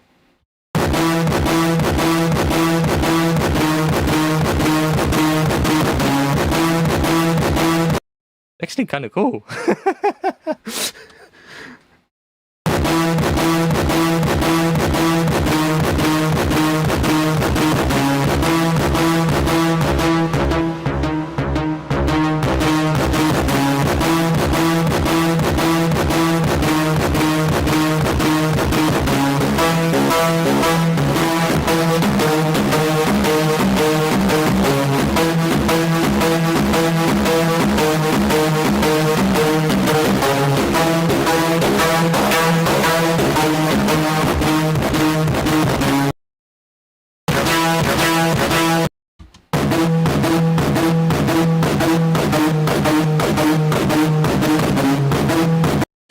It's actually kind of interesting. Let's put an acid filter in here.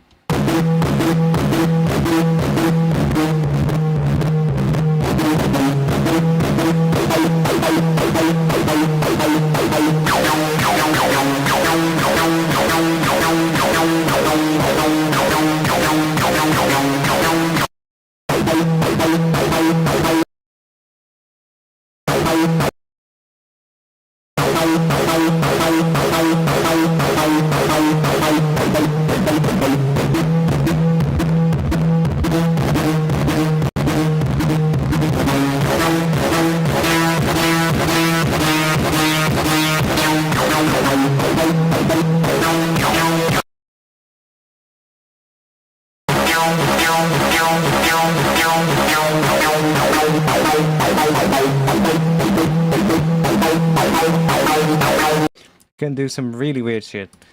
That's for sure. What else do we have?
This one is kind of interesting as well, with the ability to draw your own shape here. I haven't messed with it too much, but that one is kind of insane. Ugh! That's nasty.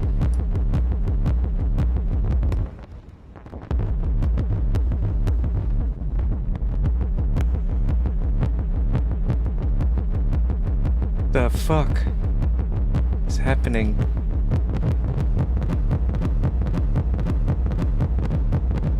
Pain, says the knob.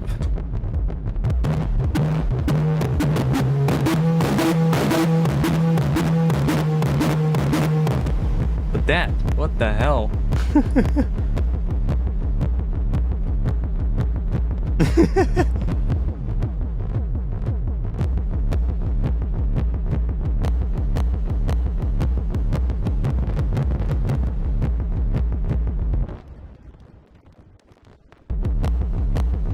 Made a weird ass sound.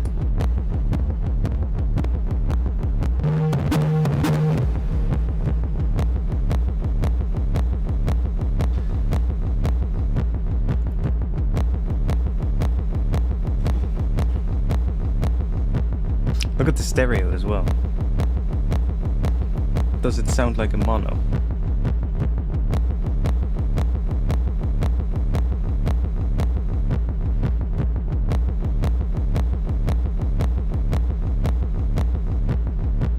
Such a weird ass fucking sound.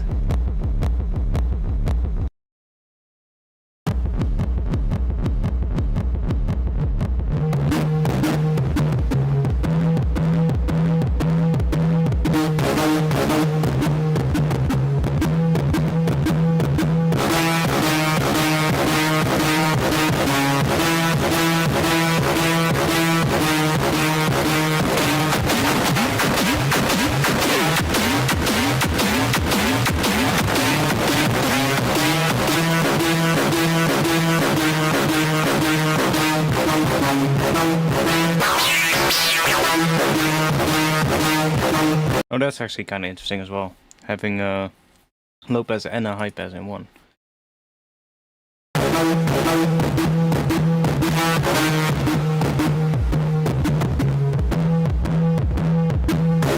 It's just a resonance sort of like running into into the distortion at the moment.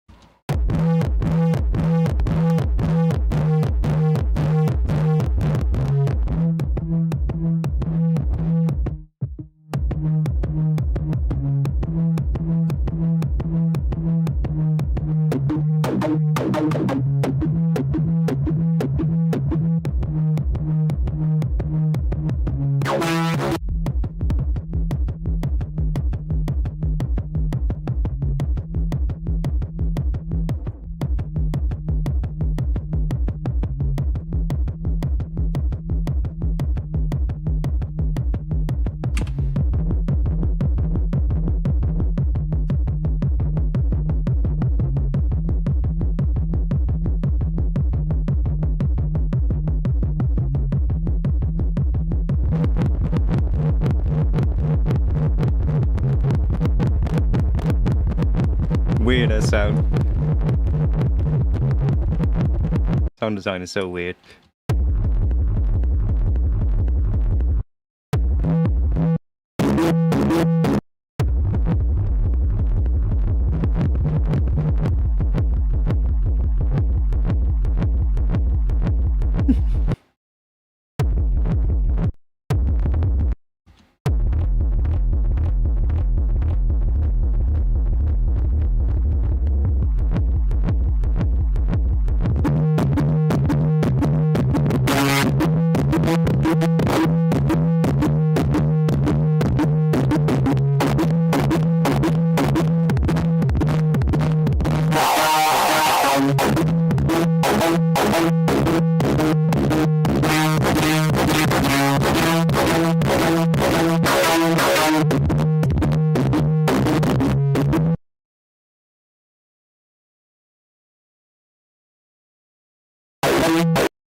I mean, I guess you could I guess you could mess with it to create like really weird rumbly basses though. Like right now we're feeding an ARP into it, right? But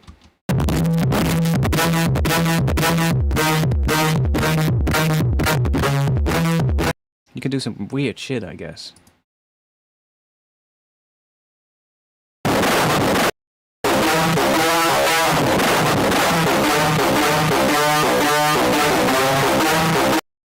Anyways, let's go back to a simple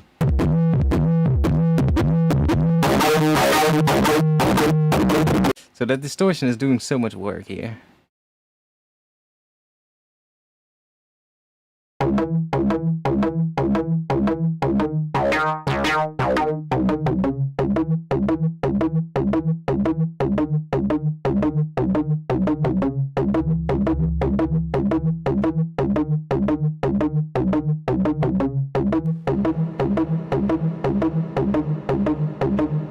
What happens if we put the reverb before that distortion?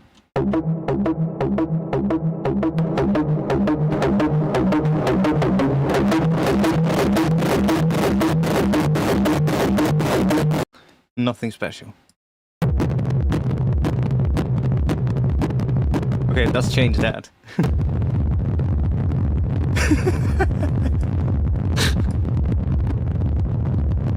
What the actual fuck?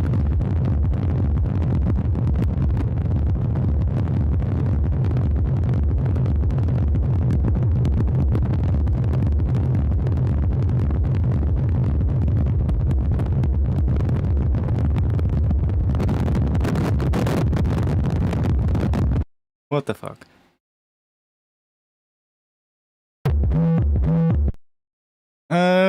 I need to piss. Again.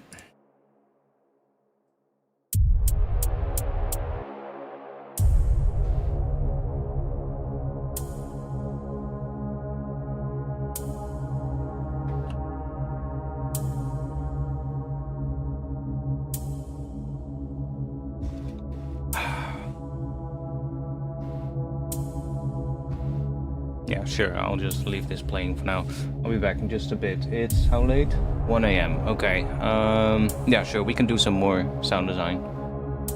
I'll be back in just a moment.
Let's see. What other cool stuff can we do? So what was that chord progression again?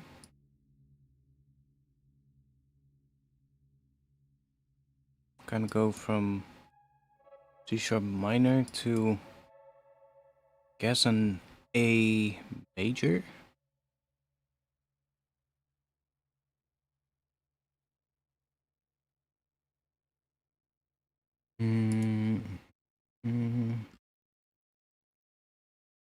Another thing that's always fun to mess around with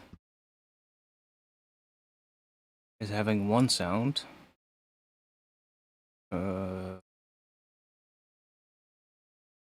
Start with that.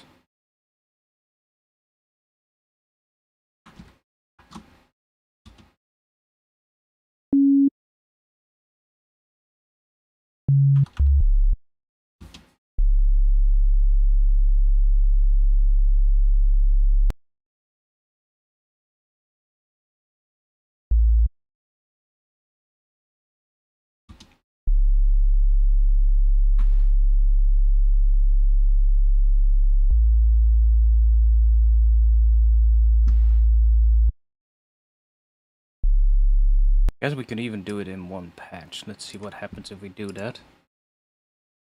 So if we now add another one, maybe it would be good to just put this one something and just bring this up.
Let's see.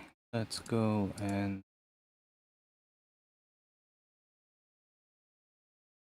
now I kind of want to know what happens if we do that on here. Absolute mess.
Now, another thing that I really like is that you can use an oscillator to control something else. So, for instance, what if we control this?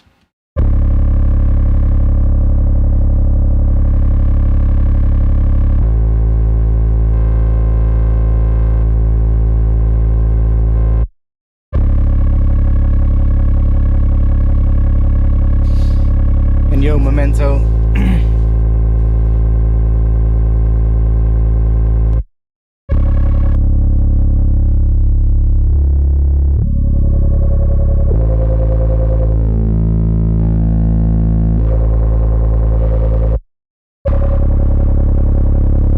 Now we're just doing a weird experiment.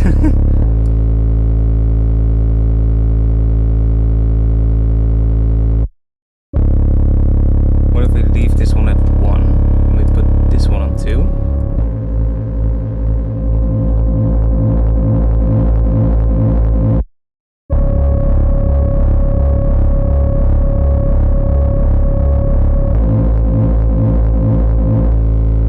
What if we have that on 1 as well, but then we use another one that is turned off and we FM this one with that.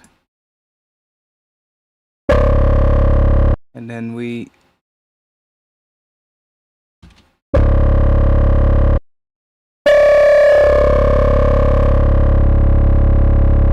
no? Why are you not moving? Come on.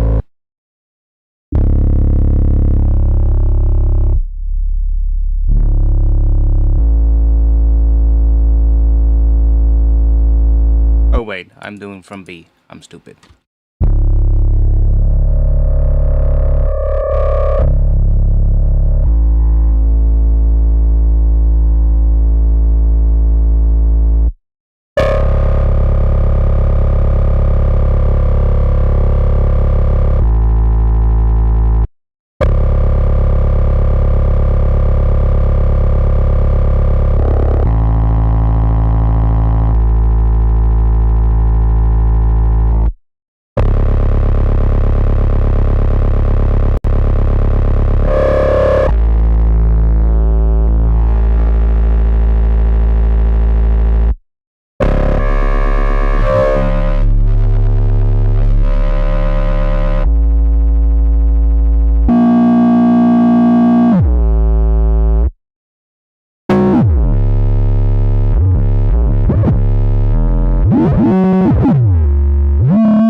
I find FM so weird.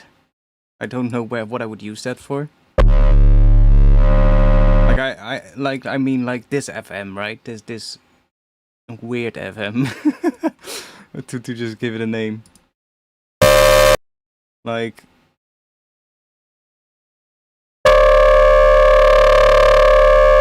that still sounds relatively usable.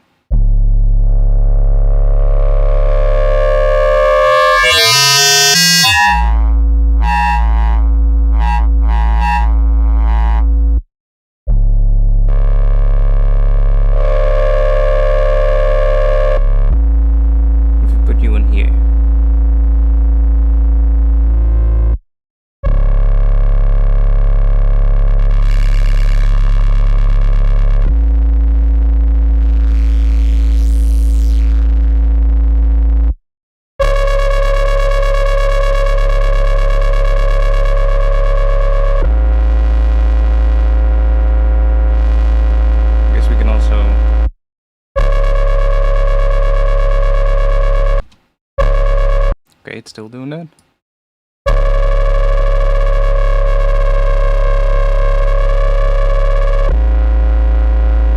It doesn't sound any good on like the second note.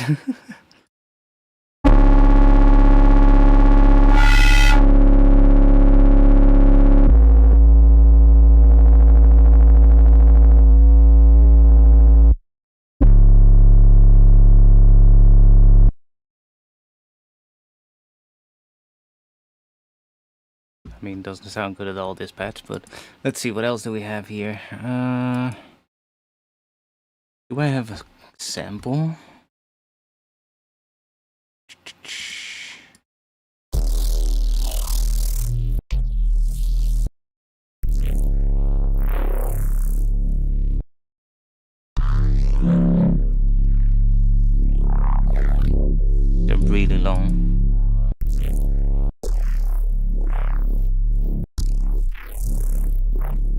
What do we chuck you in here?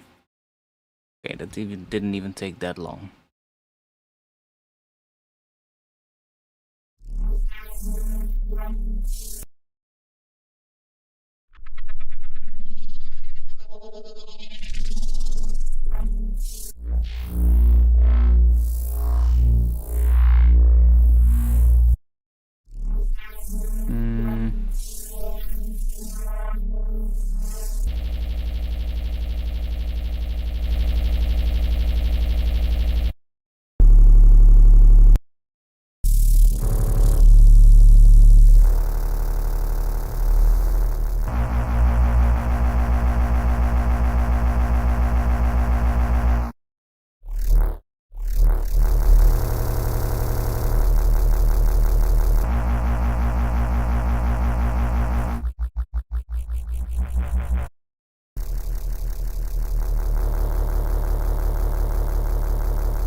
Let's see.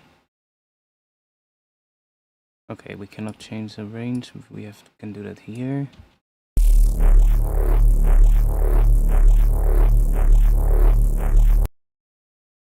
Let's just do dotted as well.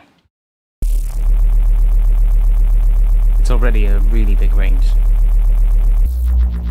Let me...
Okay, that's not really gonna work with the granular thing, because it obviously is gonna play that one grain at a higher pitch. It's not gonna pitch it during the grain. See? Kind of annoying. But I guess if we put it into a sampler, then it would.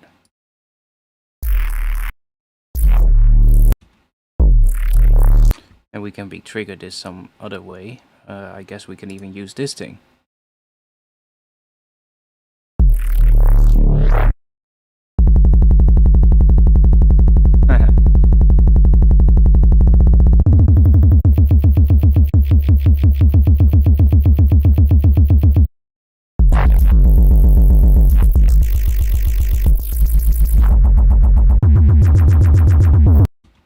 Let's just put it on one note.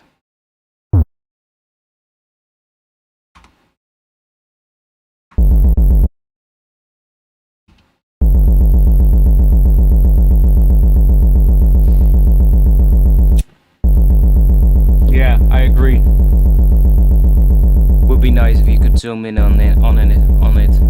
Exactly. I mean, you can kind of zoom with the scroll wheel.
Can we automate that as well?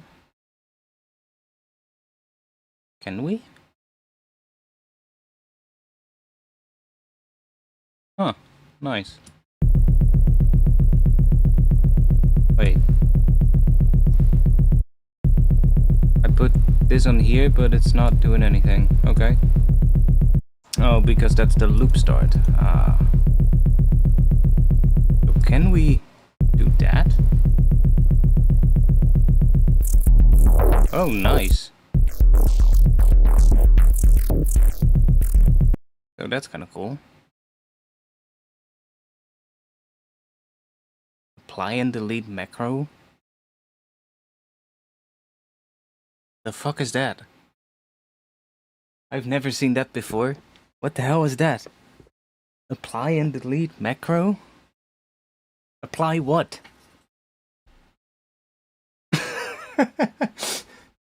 Sometimes, like Serum 2 has so many of these hidden sort of like things in the right click menu. What the fuck is apply and delete macro? Anybody know? Like apply what? Whatever you put on the macro, but apply it to what? I don't know. What the fuck? Okay, so it's only there when it's mapped to something.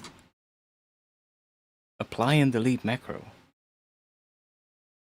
Interesting.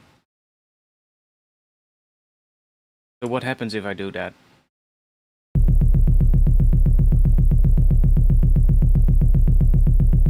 Okay.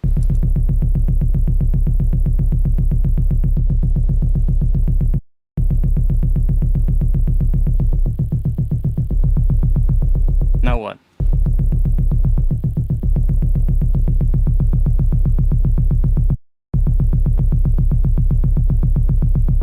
Okay. What the fuck? Like, what is it applying to what? It doesn't make much sense to me, but okay.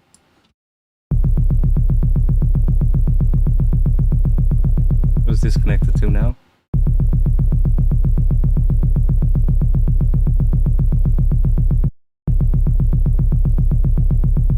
Weird.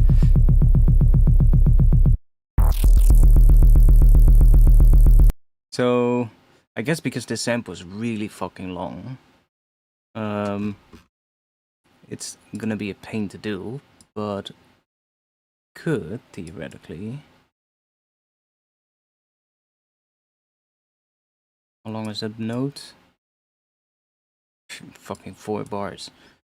Okay, that's maybe a bit long, but we could put something on here, and then have a teeny tiny range, and then 3.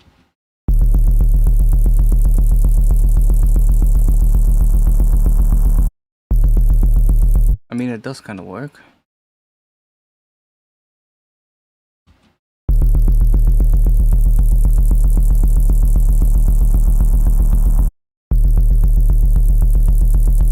It applies the position of the automations and cleans up the macro.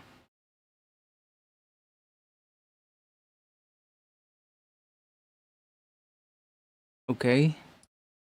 I don't fully understand what that would do though, but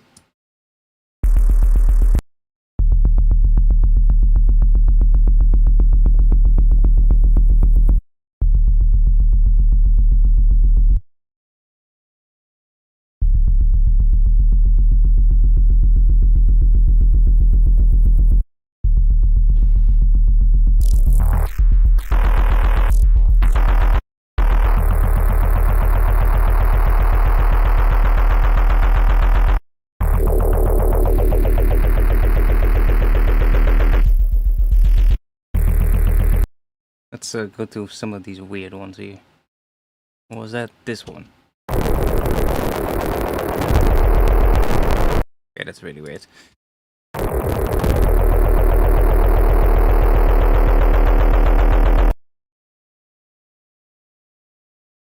Yeah, I would have to look into that to see what it's actually doing. There's like so many of those things. Like, there's also on the drive, there's a clean mode, which I also noticed recently. I was like, okay. Didn't know that. And there's a lot of those things, like hidden in these right-click menus. So I've basically just been right-clicking almost everything to just sort of like figure out what the hell is on a lot of these things. Like even on the wavetable, there's like smooth interpolation and non-smooth. There's like so many different things, so much more than in Serum 1. Which is kind of fun to experiment with, or to explore, I guess.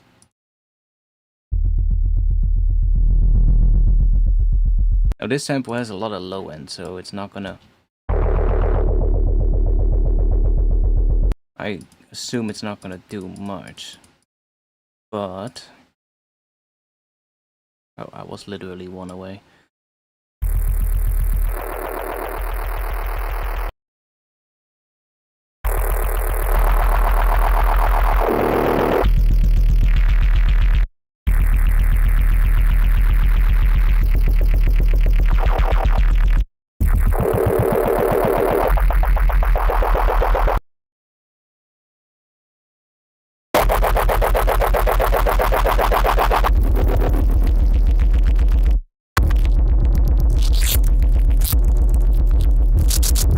Because that overdrive is really gonna take the low end, or basically it's responding to whatever is the loudest, and if there's a lot of low end, it will also bring that up at some point, and you will just get, well, you will lose most of the mids. Like if we go, the one thing I don't like with how the overdrive works is that it always creates that really loud click at the start. You hear? And the more stacks you have, the louder that becomes. And even like having a really slow attack doesn't change it.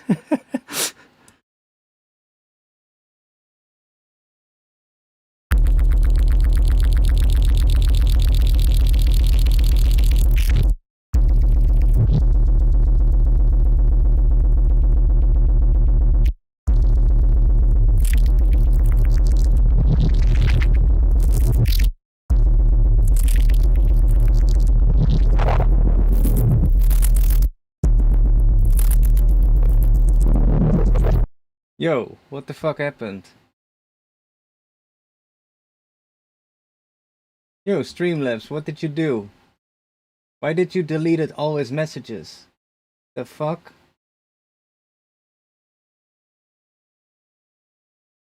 Vanta, what did you do? I hope you're not banned. What the fuck happened? Let me check Streamlabs. What the hell did Streamlabs do to you, mate? Say something in the chat if you're still capable of saying something. If not, I'll have to check, because...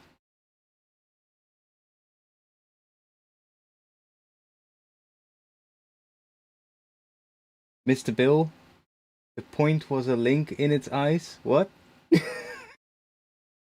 Okay, so at least you're not banned, that's good. I was like, what the hell did it do? Did it ban you for some reason? Like, did it kick you out of the stream and just did something weird? But I guess not. Phew. Don't want to have that.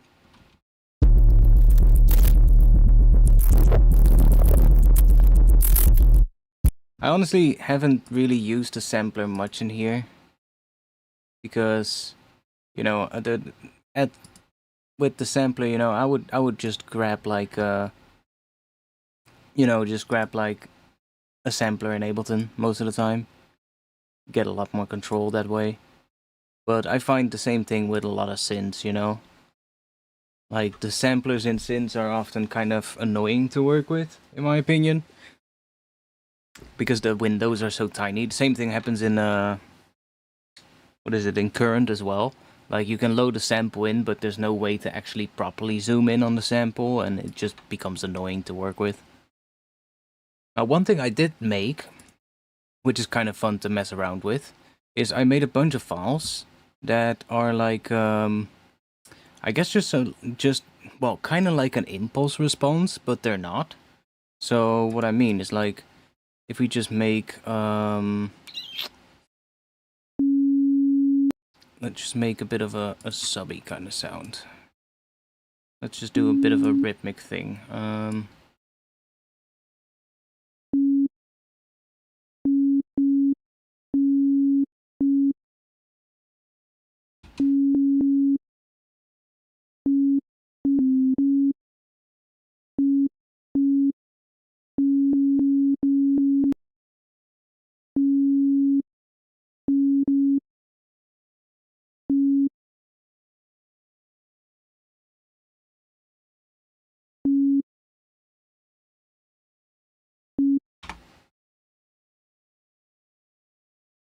Don't know what is gonna happen if we do this, but let's just see. Let's do that. Let's add a little, make it sub. Maybe do a little pitch envelope to the start.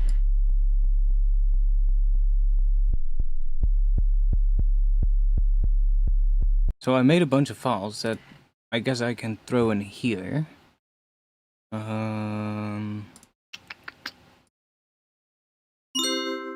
Just like weird sounds like that.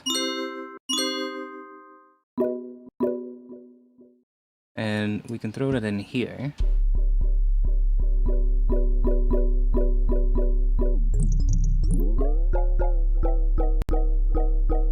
I guess I should just make those to C. That would probably be better if I just make them all on C, because then we can turn on pitch tracking.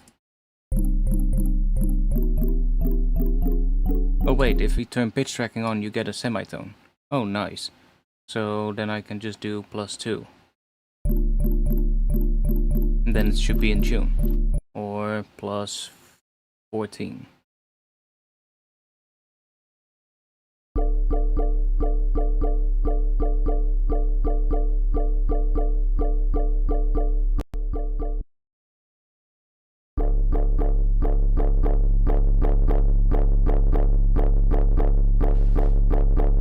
I was asking if you heard the last pod with Steve Duda and Mr. Bill. Oh no, I haven't. I'll check it out.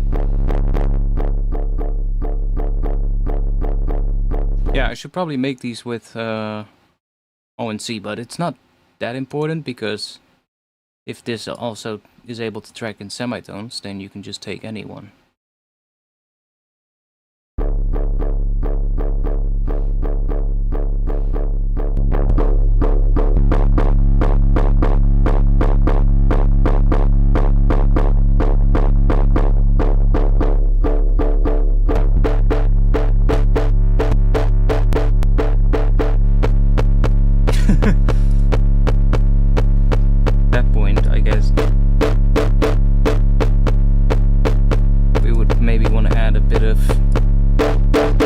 Movement to that.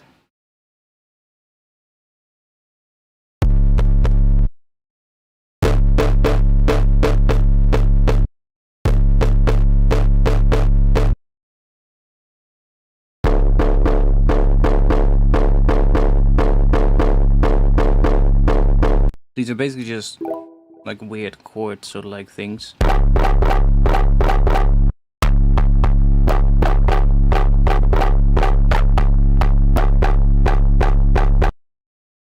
And this isn't even in the right key, but...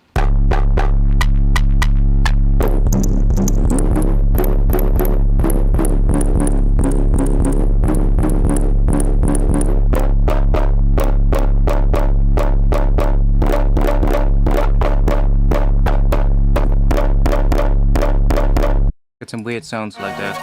And then if we combine it with other things, it could be pretty fun, I guess.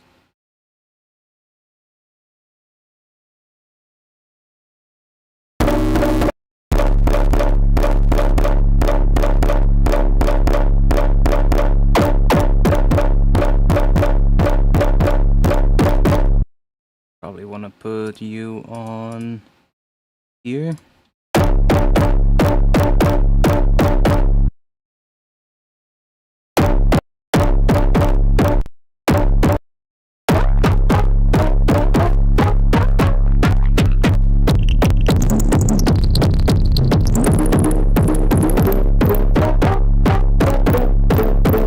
Get weird shit. Let's run you through the two and add something weird.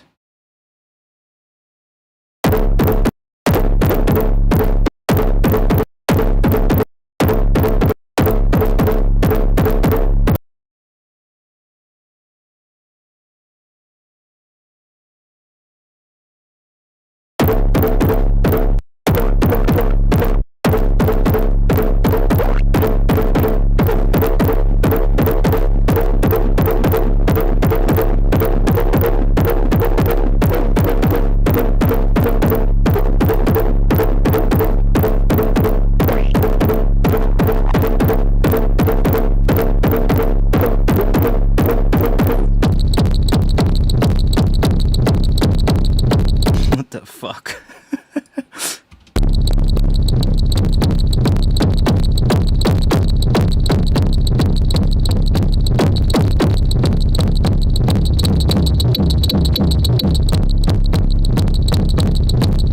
The fuck is happening?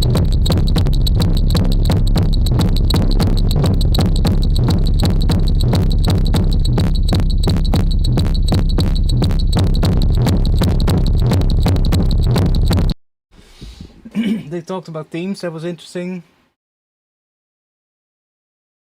Yeah, that would be cool. I would assume, well, I could see something like that being useful, because I looked into like the way how the themes are set up right now, or at least the default theme, and making a theme or a skin, I guess, for Serum 1 was already a painstaking long process. But the amount of images that the interface of Serum 2 has is like, I believe like 2 or 3 times as many as it was in Serum 1, so I was already dreading like, I don't think I want to do that. Although even with an editor, I can imagine it would still take ages to do a theme or a skin. What weird as fucking rumbly sound.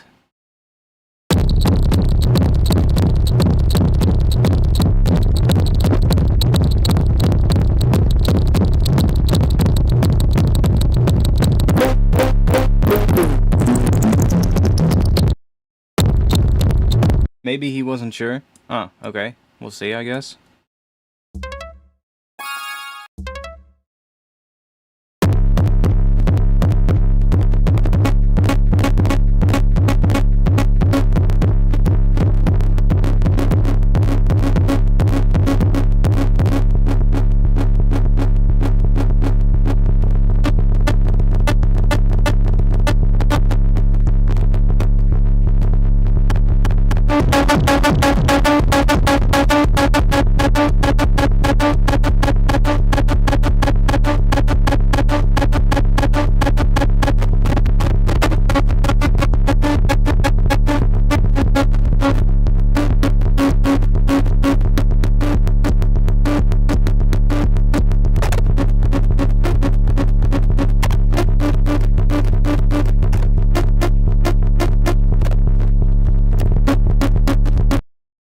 Not sure how much I'll be using these, but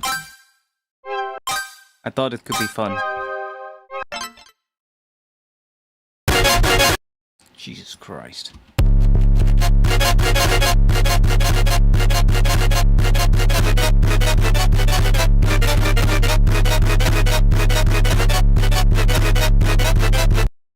This distortion is a bit crazy though.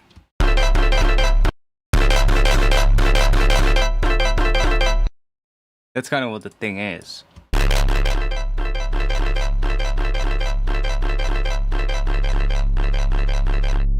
What if we just...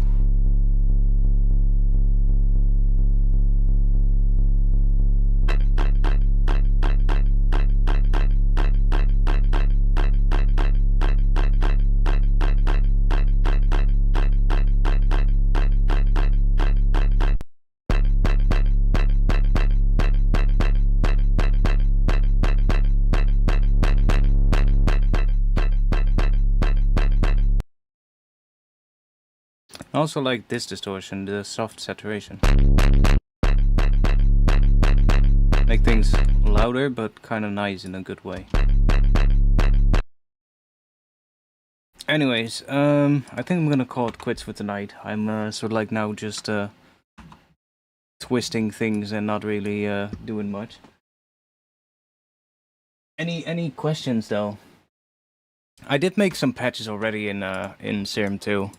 I did make a few cool patches for drums actually, and I think I want to do a little bit of an update to the deep dives into making drums from scratch, because it's actually quite nice for drums. There's a lot of on classic acid sounds, the overdrive module is mental. Okay, now we have to try. Now we have to try. Acid line. And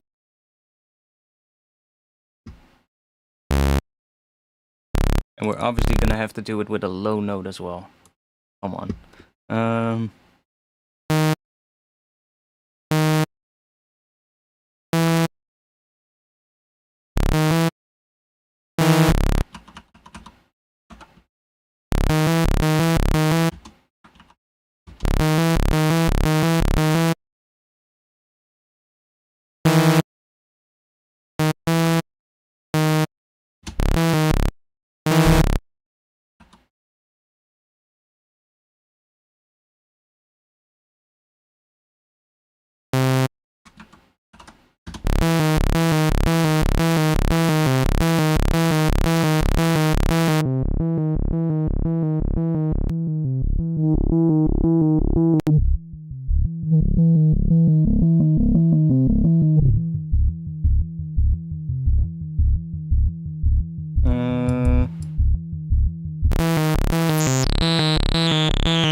Yeah, it's fun, but we add some voices.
filter is actually really interesting.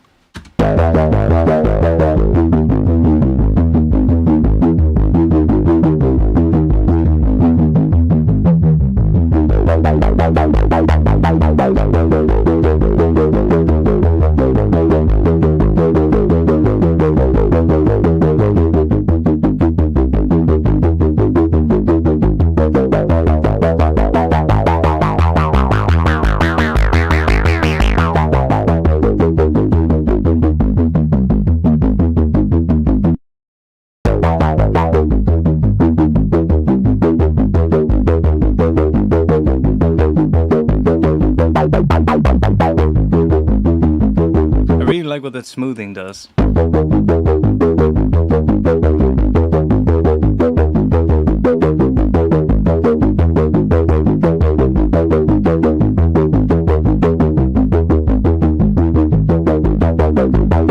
Yeah, definitely. Yeah, I was making a couple of presets already. What was it? Here we have, where is it? Drums.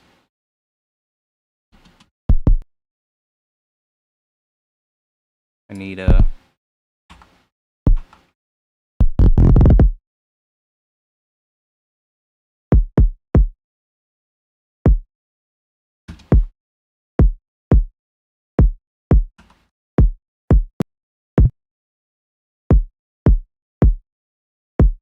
It's actually pretty decent for drums, especially with like the new sort of like extra effects that we have. And just having the extra oscillator now is really nice. Not too much for kicks. Honestly, like this one is already weird because I use 2 oscillators for the kick. But like for snare drums, it's actually really nice now.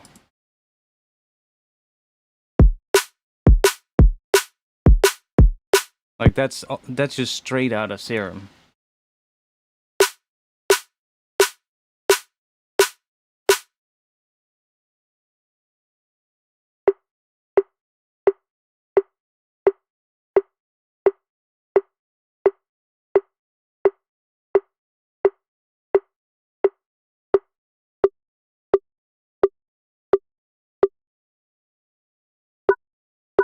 Like this wavetable was amazing for resonances in snares. Like you can just try out all kinds of different ones and just get like weird resonances. Absolutely amazing.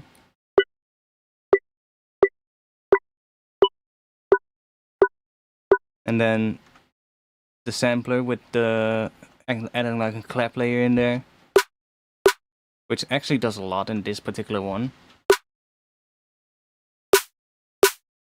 And then just layering that with some noise. A little bit of convolution to kind of extend the tail a little bit.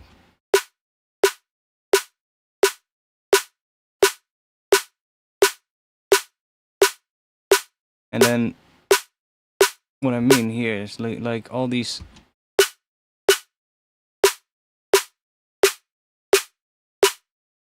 some work better than others obviously, but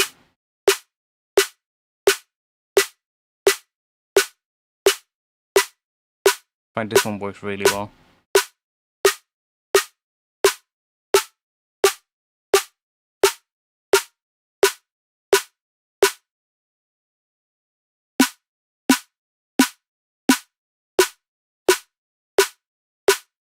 It's really nice now for drums actually.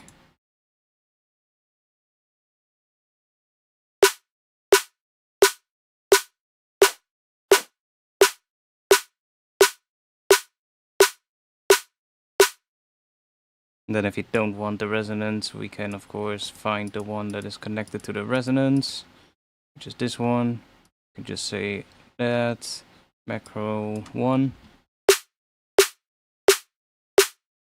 Make a blend in exactly how much you want.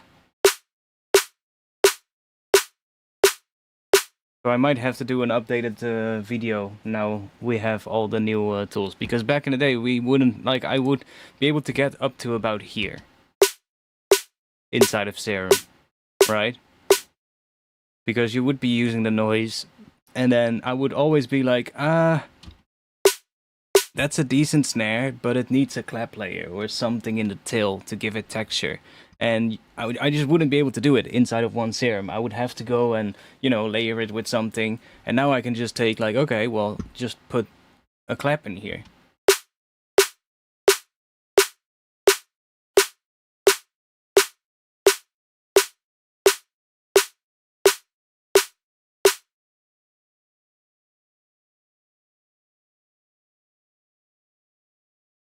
Yeah, convolution reverb is also good for that. I agree.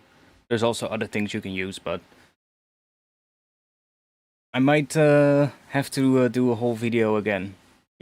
Just looking into some other cool ways of making drums with Serum and.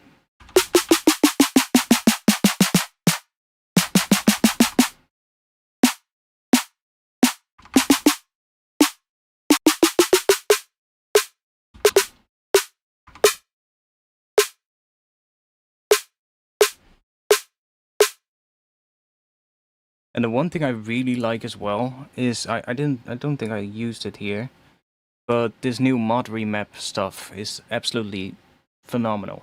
Like, you can do so many weird things.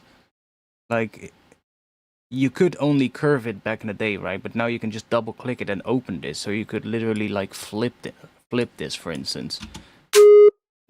Which is gonna do something weird on a snare, but and then all the things that allows you to do, like,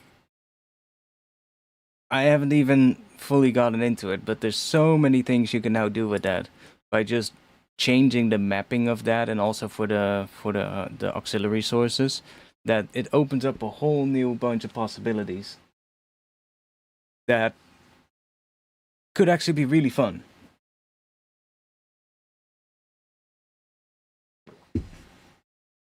Now it's actually like when I go to other synths, I'm like, dude, I'm missing things. Because Serum 2 is now too good, It has almost everything. When I now go to like Current, for instance, I'm like, Current is great, I love it, but I miss this, I miss that.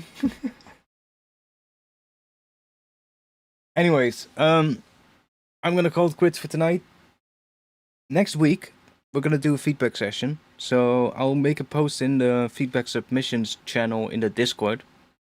And you guys can submit your tracks. I'll wait until submitting until I made the post, because I'll check the tracks that are posted after that little post that I make in there. And then next week we'll check out some tracks again from you guys and do some feedback. So thanks for being here. Like I said, I'll be back next week around 9 PM Amsterdam time. And I'll be in the Discord. So link to that is in the chat. So if you want to post your tracks, then go to the Discord. There is a feedback. What is it? Feedback stream submission, I believe, something like that. It's called feedback submission. No, it's feedback stream, I believe, the channel. Just subscribers. It's basically for everybody. For now. I haven't really done like subscriber only or anything. We literally just... Oh, it's live stream feedback. That's the name of the channel. So if you have any tracks for next week and you want to check them out, or you want me to check them out, then just go to the Discord. And as soon as I made a post in there, somewhere in the upcoming week, you can post your tracks after that, and then I will check them out on stream. So if you want to support me though, best place to do so is Patreon, so that you get like extra things in return. I am currently thinking about some stuff that I might change on the Patreon soon. I want to get back into doing some more videos every once in a while, but a couple of things that how the Patreon is currently set up is just annoying for me when I do videos, like the Patreon shoutout thing, which honestly I don't think a lot of people really care about. Like, to have a list of your names at the end of a video, like, I don't think people really care about that. most people will have clicked out of the video at that point anyway.